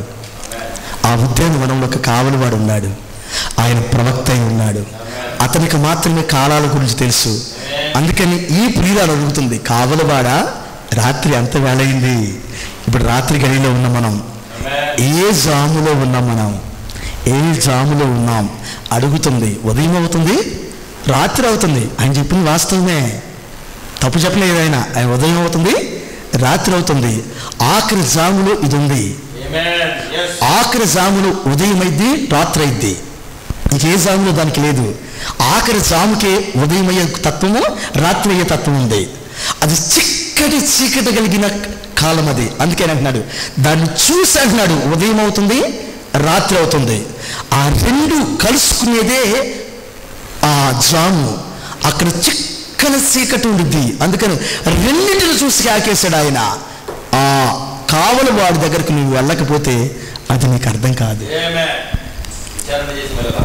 నువ్వు ఎక్కడెక్కడో తిరిగి మన ఇక్కడికి రావాల్సిందే. లేదండి మా ఊర్లో మీ పాస్టర్ ఎవరండి ఉన్నాడండి, వద్దండి ఇద్దండి, నువ్వు ఎక్కడన్నా తిరుక్కో, ఎక్కడికి రావాలి. నేను వచ్చాను కాబట్టి మీకు సాక్ష్యం చెబుతున్నాను. ఇంకెక్కడ లేదుక, నువ్వు ఎక్కడ తిరిగినా ఇక్కడికే రావాలి. విచారణ చెయ్యి, కానీ ఇక్కడికే వస్తావు. దేవుడు మేము దీవించుగాక. ఉద్యానవనములలో పెంచబడిన దాన సెలికెత్తెలు. ఈ సెలికెత్తెలు ఎందుకు ఎడిగారు? ఒక మాట చెప్తాను. ఈ సెలికెత్తెలు ఎందుకు ఎడిగారు? ఒక మాట చెప్పమంటారా? ఈ సెలికెత్తలకి ఏం తెలియదు పాపం, కానీ సెలికెత్తలే. అర్థమైంది మాట మీకు? బుద్ధి లేని కన్యకలకు ఏమీ తెలియదు అనే మాట మీకు ఎంతమంది తీసుకుంటారు దాన్ని? బుద్ధి లేని కన్యకలు, వాళ్ళ పేరుకు మాత్రమే కన్యకలు, కానీ వాళ్ళకేమీ తెలియదు. బుద్ధి లేదన్నమాట అద్భుతమైన మాట. బుద్ధి అనగా దేవుని వాక్యం, ప్రజలా. ఆ బుద్ధి వాక్యమే నూనె, అది లేదు అక్కడ అన్నాడు. నమ్ముతారదా ఆ మాటని? తీసుకుంటారు అసలు? ఎవడు తప్పు అని చెప్పేవనుకో, వాడు తప్పు ఉన్నదున్నట్టు చేస్తే వాడికి ఎంత పాపమో తెలిసినా, అరే నేను ఒక్కనేనా, నువ్వు మంచోడువా అంటే వెంటనే కౌంటర్ వేస్తాడు అనుకోడు. అందుకని ఎవడికి వాడు తప్పుని డైరెక్ట్ చెప్పలేము, కథల్లో చెబుతూ ఉంటాం. దావీదు దగ్గరికి వెళ్ళి నాతాను చెప్పినట్టు, ఎందుకంటే డైరెక్ట్గా చెబితే మెడకాయ తీసేస్తాడు దావీదు గారు. ఒక్క మాట ఎయిరా అంటే అయిపోయినాయి. అందుకని కథ చెప్పుడు నాతాను గారు కోపం పెంచినట్ట. కోపం పెరిగేటప్పుడు అన్నాడు నువ్వేనయ్యా అన్నాడు. ఇక దించుకోలేక లోపడ్డాడు. దేవుడు మిమ్మల్ని దీవించగాక. అర్థమవుతుందా? ఎవడైనా మన తప్పులు చెప్తే మనం తట్టుకోలేము, కానీ బైబిల్ చెప్పింది తన తప్పిదములను ఒప్పుకునేవాడు ధన్యుడు ఉంది, సరి చేసుకునేవాడు ధన్యుడు, నన్ను కుట్టయ్యా అనేవాడు ధన్యుడు, నన్ను గద్దించయ్యా అనేవాడు ధన్యుడు, తన తప్పిదములను వెతుక్కునేవాడు ధన్యుడు, పశ్చాత్తాపపడి ఆ చిన్న చిన్న పాపాలు కూడా ఎత్తుక్కొని శుభ్రం చేసుకునేవాడు ధన్యుడు. వధువుకి ఈ లక్షణం ఉండాలి. ఉద్యానవనంలో పెంచింది ఏందో తెలిసిన చాలా ఉన్నాయి. ఆమెకు స్వరం ఊరికి రాలేదు సార్, స్వరము ఊరికి రాలేదు సార్. ఆమె స్వరం అంత మాధుర్యంగా అవ్వటానికి అది ఒక్కరోజు వచ్చింది కాదు సార్, అది ఒక్కరోజు కాదు సార్. 6,000 సంవత్సరాల నుంచి 6,000 సంవత్సరాల నుంచి స్వరం భూమి మీద ఉంది. ఆయన అనుకున్న స్వరము వచ్చింది ఈ కాలం మాత్రమే. వాస్తవానికి స్వరం 6,000 సంవత్సరాల నుంచి భూమి మీద ఉంది, కానీ ఆయన అనుకున్న స్వరము వింటుంది ఈ కాలం మాత్రమే. చెప్పు ఇప్పుడు ఎన్ని సంవత్సరాలు ఆ స్వరము ఆయన పిల్లల్ని దర్శిస్తూ ఉందో. నేర్పేవారు అక్కడ ఉన్న ఆ ఉద్యానవనంలో ఉన్న నేర్పేవారు నీకు ఈ రోజు చదివిగా సార్ నేర్పుతుంది. 66 గ్రంథాలు చదివి నేర్పుతున్నారు అక్కడ. 66 గ్రంథాల్లోంచి బయటకు వచ్చింది ఆ స్వరము. హల్లెలూయా. అందుకే చెలికత్తెలు కూడా పాపం వాళ్ళకేమీ తెలియదు, అయ్యా కొంచెం చెలికత్తెలు కూడా నీవు స్వరం వినిపించరాదు అని ఆయన అంటున్నాడు. ఎందుకు తెలిసిన సార్, చెలికత్తెలు అనే మాట ఎందుకన్నాడు తెలిసిన? అద్భుతం. నీ స్వరం వినిపించు అనే మాట ఎందుకన్నాడు తెలిసిన? తీర్పులో నుంచి కొందరు వస్తారు, బైబిల్లో ఉంది. తీర్పు నుంచి కొందరు వస్తారు పరలోక రాజ్యానికి. వధువు తీర్పుకెళ్ళదు, ఆమె తీర్పు తెచ్చింది. కానీ తీర్పులో నుంచి కొందరు వస్తారు. వారు ఎవరో తెలిసినా? బైబిల్ ఏం చెప్పింది తెలిసినా? ఈ వధువుకి సహాయం చేసినవారట. ఈ చెలికత్తుల్లో ఉన్నాడు వాళ్ళు. వధువుకి సహాయం చేశారట. వాళ్లకు నిత్యత్వంలో దేవాతి దేవుడు తీర్పులోంచి జీవాన్ని ఇస్తున్నాడు. వాళ్ళకి జీవాన్ని ఎలా ఇస్తున్నాడ? నిత్యత్వాన్ని ఈ వధువుకి సహాయం చేసినందుకు ఇస్తున్నాడట. దగ్గర లేకుండా అడిగేస్తా సార్. అందుకని ఆ చెలికత్తెలు కూడా ఈమె స్వరాన్ని అప్పుడప్పుడు విన్నారు. అందుకని వాళ్ళతో కూడా కొంచెం మాట్లాడు అని ఆయన అన్నాడు. కానీ అద్భుతమైన విషయం ఏంటంటే కళాఖండంలో ఆ స్వరం నేను కూడా వినాలనుకుంటున్నాను. అది ఇది అద్భుతమైన మాట.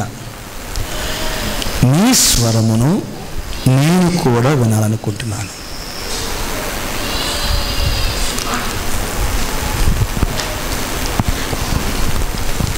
ఒక మాట, ఆదాము నుంచి అవ్వను బయట తీసుకొచ్చి అక్కడ పెట్టినప్పుడు ఇప్పటి వరకు అంత అందగత్తె పుట్టల. అంత అందగత్తె చక్కని కురులతో, పొడవాటి కురులతో తన బాడీ అంతా కప్పుకొని నిల్చుంది. చక్కని చిన్నది అవ్వ. చాలా అంటే ఎవడు బొట్టలు ఎంతవరకు అంత అందగత్తె.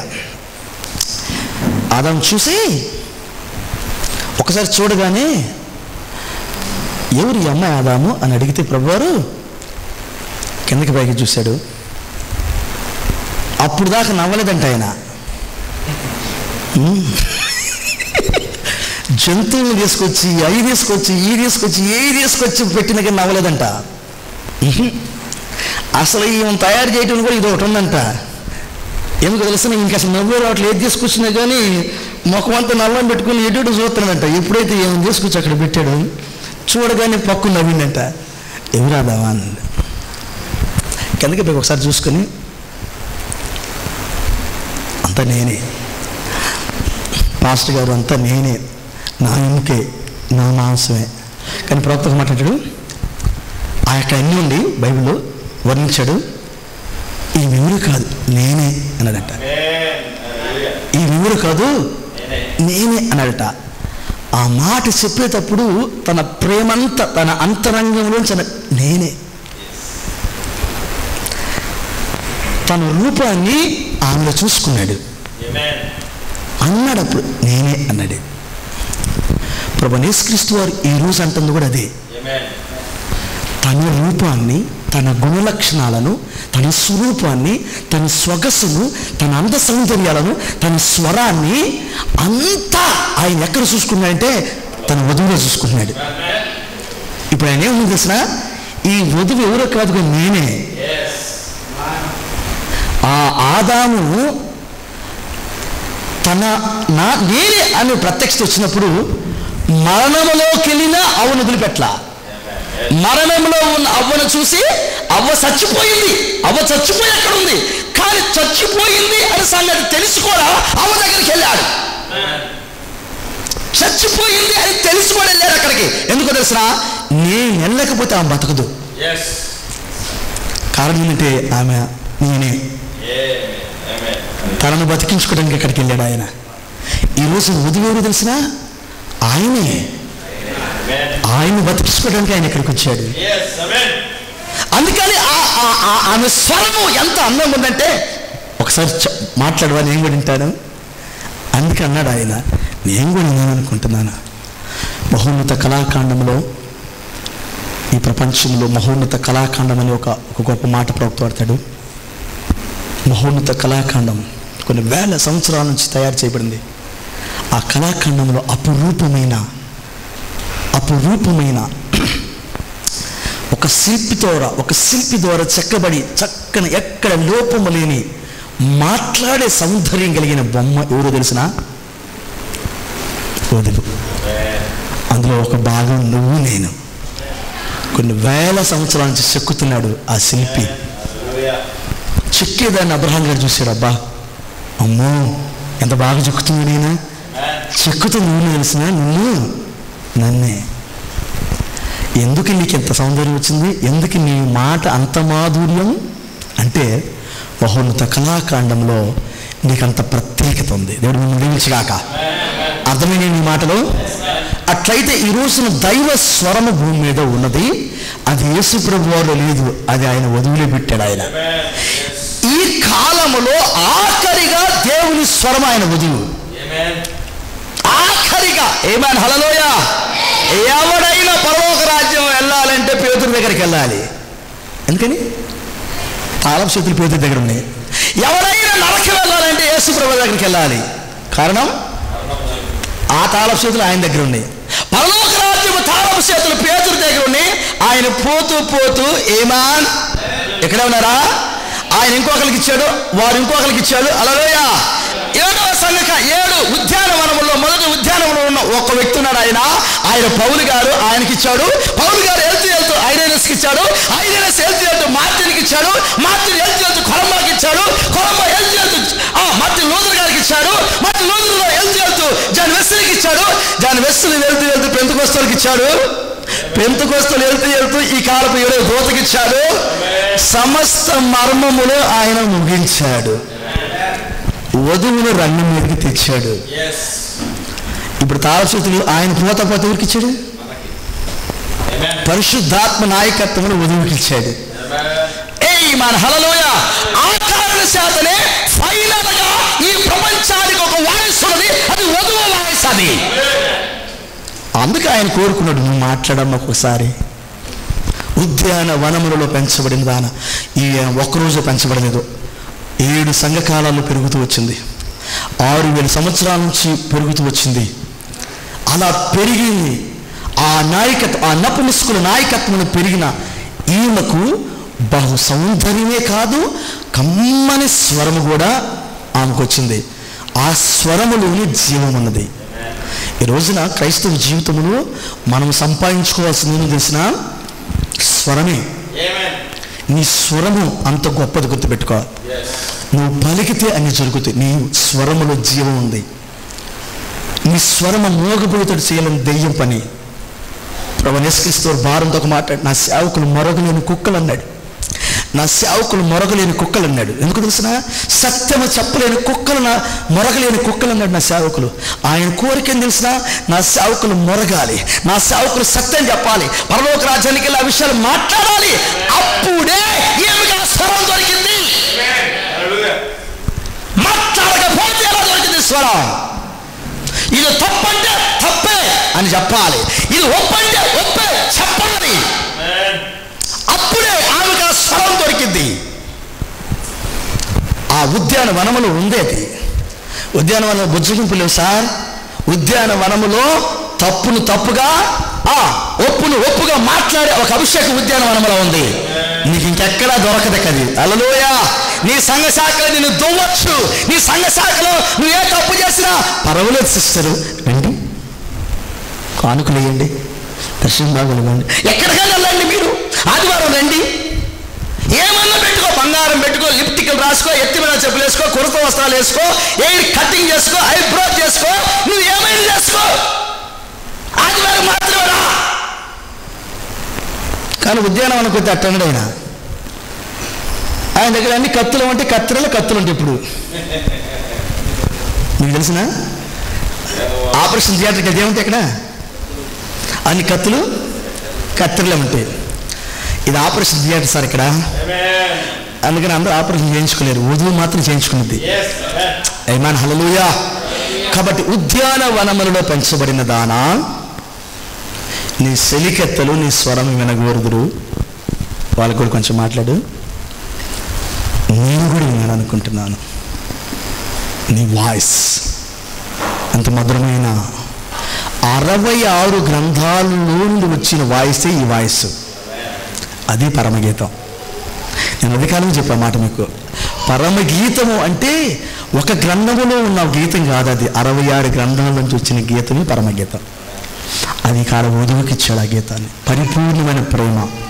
ఇంకా ఎవరైనా ఈ విషయాలు అర్థం కావాలంటే సంగమా ఈ ఉద్యానవనములోకి రాకపోతే, ఆ ఉద్యానవనమును పెంచేవారు ఎవరైతే ఉన్నారో ఆ దూతలు ఎవరో నీకు తెలియకపోతే ఎత్తబాటు నీకు లేదు. గురుగులు ఎవరు తెలియదు, గోధుమలు ఎవరు తెలియదు, అబ్రహాం గారు ఎవరు తెలియదు, లూత్ ఎవరో తెలియదు, యాకోబు ఎవరో తెలియదు, ఏసేపు ఎవరో తెలియదు. అవి తేడా తెలియాలంటే నీకు ఆ హేగేలు దొరకాలి, ఆ దూతలు దొరకాలి. మహాకృప చేత మనం 7వ దూత దినాల్లో ఉన్నాం. నేను ప్రకటన గ్రంథం 17 చదివాను, నేను 7 దాకా చదివాను. 7వ దూత పలుకు దినములలో అతడు బూర ఊదబోచుండగా దేవుడు తన దాసులకు ప్రవక్తలకు తెలిపిన సువార్త ప్రకారము దేవుని మర్మము సమాప్తమును. ఈ దూత 66 గ్రంథాలు అందరు ప్రవక్తలు ఉన్నారో వారందరూ పలికిన మాటలన్నిటిలో ఉన్న మర్మం అంతా చెప్పేది 7వ దూత. ఈ దూత మర్మము నింపుతాడు. ఆ మర్మములోనే మర్మములన్నీ ఉన్నాయి. ఆయన అంటాడు, ఆ మర్మం ఎవరంటే క్రీస్తు. క్రీస్తులో ఉన్న మర్మములే 66 గ్రంథంలో ఉన్న మర్మాలు అన్నాడు ఆయన. ఆ మర్మాన్ని నింపాడు. ఆ దూత ఎక్కడున్నారో ఏందో మీ పాస్ గారు చెప్తాడు. వినండి, తెలుసుకోండి, వధువుగా రెడీ కాండి, అలంకరింపబడండి, నూనె కలిగి ఉండండి, వాక్యపు అలంకరణ కలిగి ఉండండి, సిద్ధపాటు కలిగి ఉండండి, వస్త్రం కలిగి ఉండండి, ఆత్మ కలిగి ఉండండి. పరలోక రాజ్యానికి వెళ్ళడానికి ఏదేదైతే ఆయన సిద్ధపరిచాడు గ్రంథంలో అవన్నీ కలిగి ఉండండి. మారు మనసు పొంది పాప క్షమాపణ నిమిత్తం యేసుక్రీస్తు నామములో బాప్తిసం పొందినప్పుడు పరిశుద్ధాత్మను పొందుతావు. పరిశుద్ధాత్మను పొందినప్పుడు పరిశుద్ధాత్మ వీటన్నిటికీ ఈ యొక్క ఉద్యానవనంలో ఏమేమి జరిగిందో మొత్తం నేర్పుతాడు మీకు.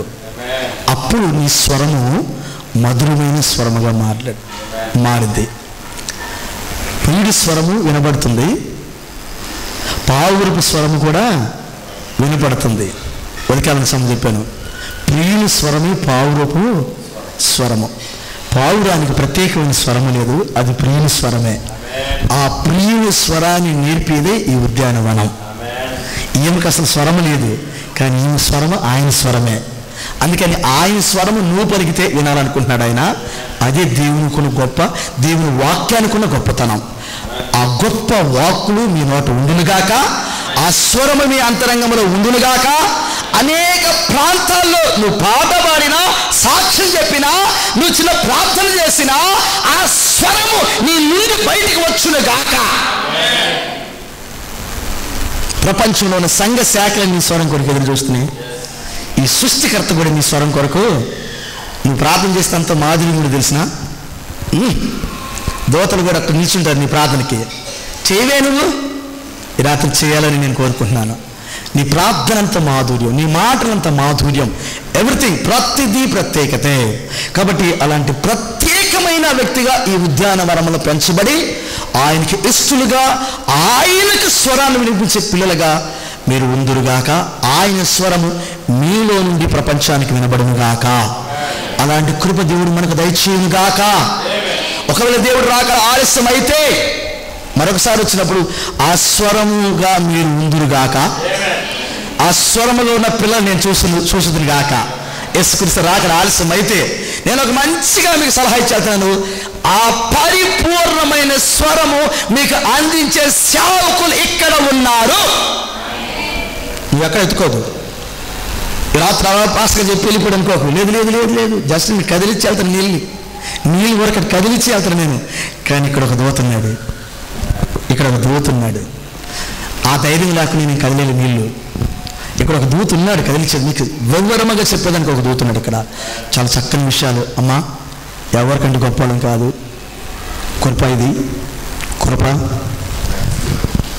ఏదో మేము గర్వపడటానికి ఏం లేదు, గొప్ప చెప్పుకోవడానికి ఏం లేదు. కృప ద్వారా ఈ విషయాలు దొరికినాయి. మీకు పంచడానికి దేవుడు అవకాశం ఇచ్చాడు. వాక్యం అయితే తీసుకో, వాక్యం కాకపోతే అక్కడ పెట్టు. ఇది వాక్యం కాదని అడుగు దేవుణ్ణి. వాక్యమే తీసుకో, ఆలస్యం అయితే చేయకు. ఈ రాత్రి అడుగు, ఈ రాత్రి దేవుడికి లోబడు. ఇంకా ఎవరైనా ప్రభువైన యేసుక్రీస్తు నామములో బాప్తిసం పొందకపోతే, తండ్రి కుమార పరిశుద్ధాత్మ నామములో బాప్తిసం పొందిన వారు ఎవరైనా ఉంటే దాని వివరణ పాస్టర్ దగ్గర తెలుసుకోండి. తండ్రి కుమార పరిశుద్ధాత్మ నామములో బాప్తిసం తీసుకున్న పిల్లలు వారెన్నడూ పరిశుద్ధాత్మను పొందలేరు. అదే మీ జీవితంలో జరిగిన పొరపాటు, అది దెయ్యం చేసిన పని. ఈ రాత్రి గుర్తించండి. బాప్తిస క్రమానికి రండి, బాప్తిస క్రమానికి రండి. సరి అయిన బాప్తిసం తీసుకోండి. నువ్వు 10th క్లాస్ పాస్ అయితే నేను ప్రమోట్ చేయరు. మరలా పాస్ అయిన దాకా నువ్వు రాయాల్సిందే. సేమ్ పరలోక రథానికి ఎట్టబడితే వెళ్ళలేవు. నువ్వు పరిశుద్ధాత్మ నాయకత్వానికి వచ్చిన దాకా నువ్వు సరి చేయబడాల్సిందే. అదే ప్రపంచం మొత్తాన్ని వాక్యం నుంచి పక్కకు తప్పించింది. మహాకృప చేత దేవుడు ఆ ఉద్యాన వనములో ఉన్న 7వ వ్యక్తి ద్వారా సమస్త మర్మమును బయలుపరిచి ఎక్కడ తప్పిపోయామో చెప్పాడు. ఆయన సరి చేసుకోవడానికి అవకాశం ఇచ్చాడు దేవుడు మనకి. అలా సరి చేసుకున్న ఒక సాక్షి నేను, సాక్షులు కూడా వీళ్ళే.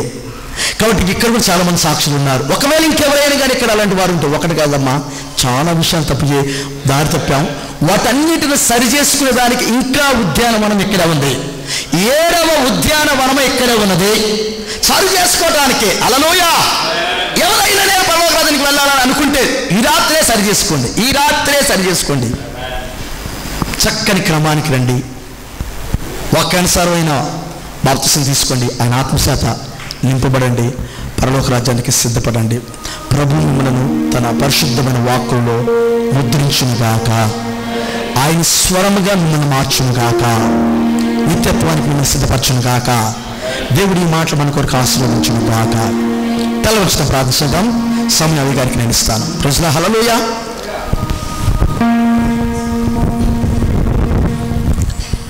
తలవంచుదాం, ప్రార్థించుదాం. ఈ రాత్రి వేళలో దేవుని వాక్యం సహోదరి సహోదరుడా, ఇది నీ కొరకే చెప్పబడిన వాక్యం. ఒకవేళ ఉద్యానవనంలో నువ్వు పెంచబడుతూ ఉంటే, ప్రియుడు ఆ ఉద్యానవనంలో కొంతమందిని పెట్టాడు నిన్ను పెంచడానికి. 7 దూతలు ఉన్నారు. 7వ దూత నీ ఎద్దున్నాడు. ప్రెసిడెంట్ ఇప్పుడు భూమి మీద 7వ దూతున్నాడు. ఆయన నాయకత్వంలో పెరుగు. పరిశుద్ధాత్మ నాయకత్వం నీకు అందించి ఒక దూతున్నాడు ఇక్కడ. ఆయన గురించి తెలుసుకో. రోజులో ఆయన గురించి తెలుసుకో. పెంచబడు. నీ స్వరము ఆయన స్వరముగా మారేదాకా, ఆయన స్వరము నీకు వచ్చేదాకా నిన్ను పెంచే ఒక పని వాడికి సహోదరి, ఈ రాత్రి పంచబడు, ఆయన స్వరాన్ని కనుగొని ప్రభుని దీవించుగాక. ప్రభు కృప మీకు తోడే నడిపించుగాక. జీవితాన్ని అప్పగించుకున్నామా? తప్పు చేయటము మానవ నైజం, తప్పు చేయించటం సాతాను యొక్క తంత్రం, సరిచేయటము, క్షమించటం, మరలా నీకు పోయిన స్వరూపాన్ని, పోయిన స్వరాన్ని మరణానికి ఇవ్వటం దేవుని కృప. ఈ రాత్రి కృప బ్రతిమలాడుచున్నది. లోపలికి రా సహోదరుడా, సహోదరి, లోపలికి రండి. సత్యమును తెలుసుకోండి, సత్యమును తెలుసుకోండి. వాక్యానికి లోబడండి, వాక్యానికి లోబడండి, వాక్య స్వరానికి లోబడండి, వాక్య స్వరముగా మార్చబడండి, వాక్యముగా మార్చబడండి. ఆ ప్రియుడి యొక్క స్వరాన్ని కలిగి ఉండండి. ఆకలితో ఉన్న అనేక మందికి జీవజలములు అందించడానికి, జీవనాహారాన్ని అందించడానికి సాక్ష్యపు పాత్రలుగా ఉండండి. ఈ ప్రాంతానికి జీవాన్ని అందించడానికి సాక్ష్యపు పాత్రలుగా ఉండండి. ప్రభువుని దుఃఖ పెట్టకండి, ప్రభువుని బయట నిలబెట్టకండి. ఈ రాత్రి ఆ లోపలికి, హృదయ అంతరంగంలోనికి స్వాగతం పలకండి. ఎన్ని సంవత్సరాలు ప్రభువుని పక్కన నిలబెడతావు? ఎన్ని సంవత్సరాలు ప్రభువుని పక్కన నిలబెడతావు? సహోదరుడా, సహోదరి, ఈ రాత్రైన ప్రభువు లోపలికి పిలవా? ఈ రాత్రైన ప్రభువు లోపలికి పిలవా? ఈ రాత్రైన పరిపూర్ణ వాక్యానికి స్థలం ఇవ్వవా? ఆయన స్వరముగా మారడానికి ఆయనకి అవకాశం ఇవ్వవా?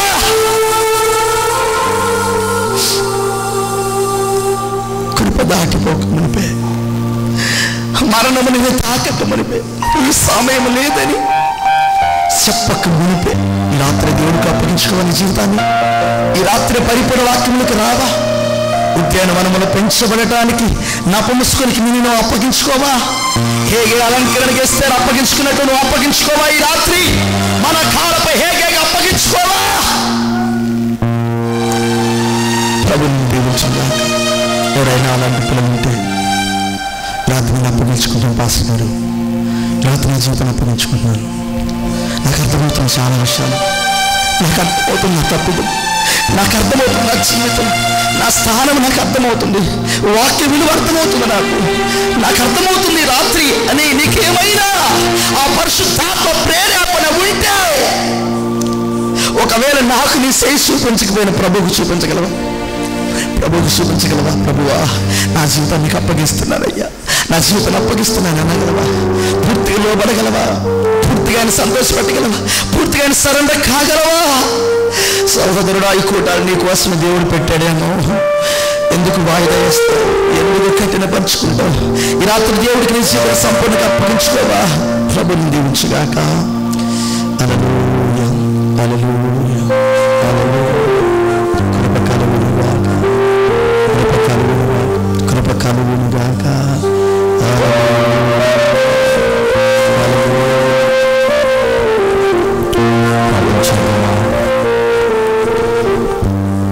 ఈరోజు స్వరం వచ్చింది, నా స్వరం మార్చబట్టింది. నువ్వే ఈ చివరి స్వరం.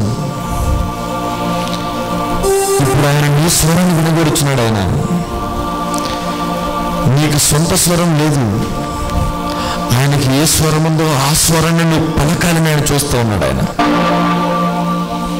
ఆయన వాక్యంలో ఏం చెప్పబడుతూ ఉందో దానికే నువ్వు ప్రతిరూపంగా ఉండాలని చూస్తున్నాడు ఆయన. ఈరోజు నీ సమయం ఇది. ఈ సమయంలో నువ్వు గనక నీ స్థానంలోకి రాకుండా, ఆ స్వరం నువ్వు అవ్వకపోతే, ఆ స్వరం నీలో నుంచి రాకపోతే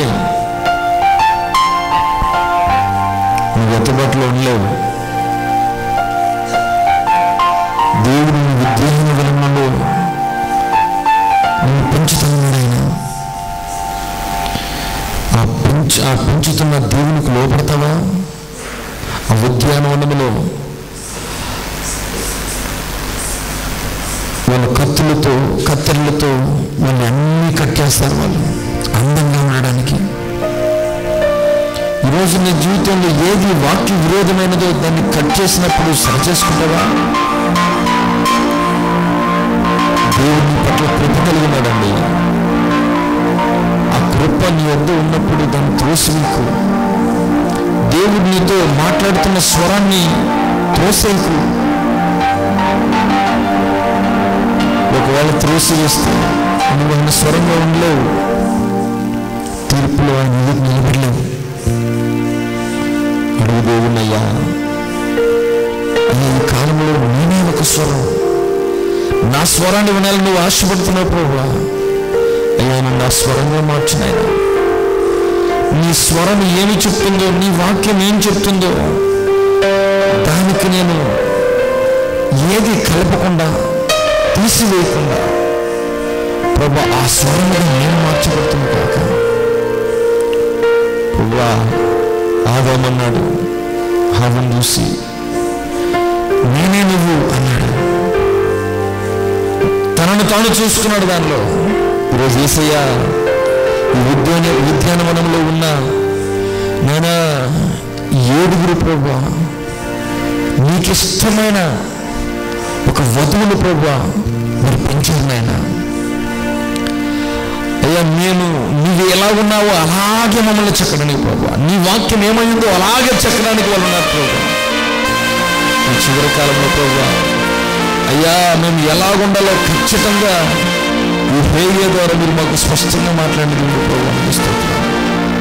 మమ్మల్ని దర్శించాను, ప్రార్థించదమ్మా. యేసయ్యా అనిపిస్తున్నాం. ఒక్కసారి లేచి నిలబడదాం అందరం. ఒక్క సమర్పణ.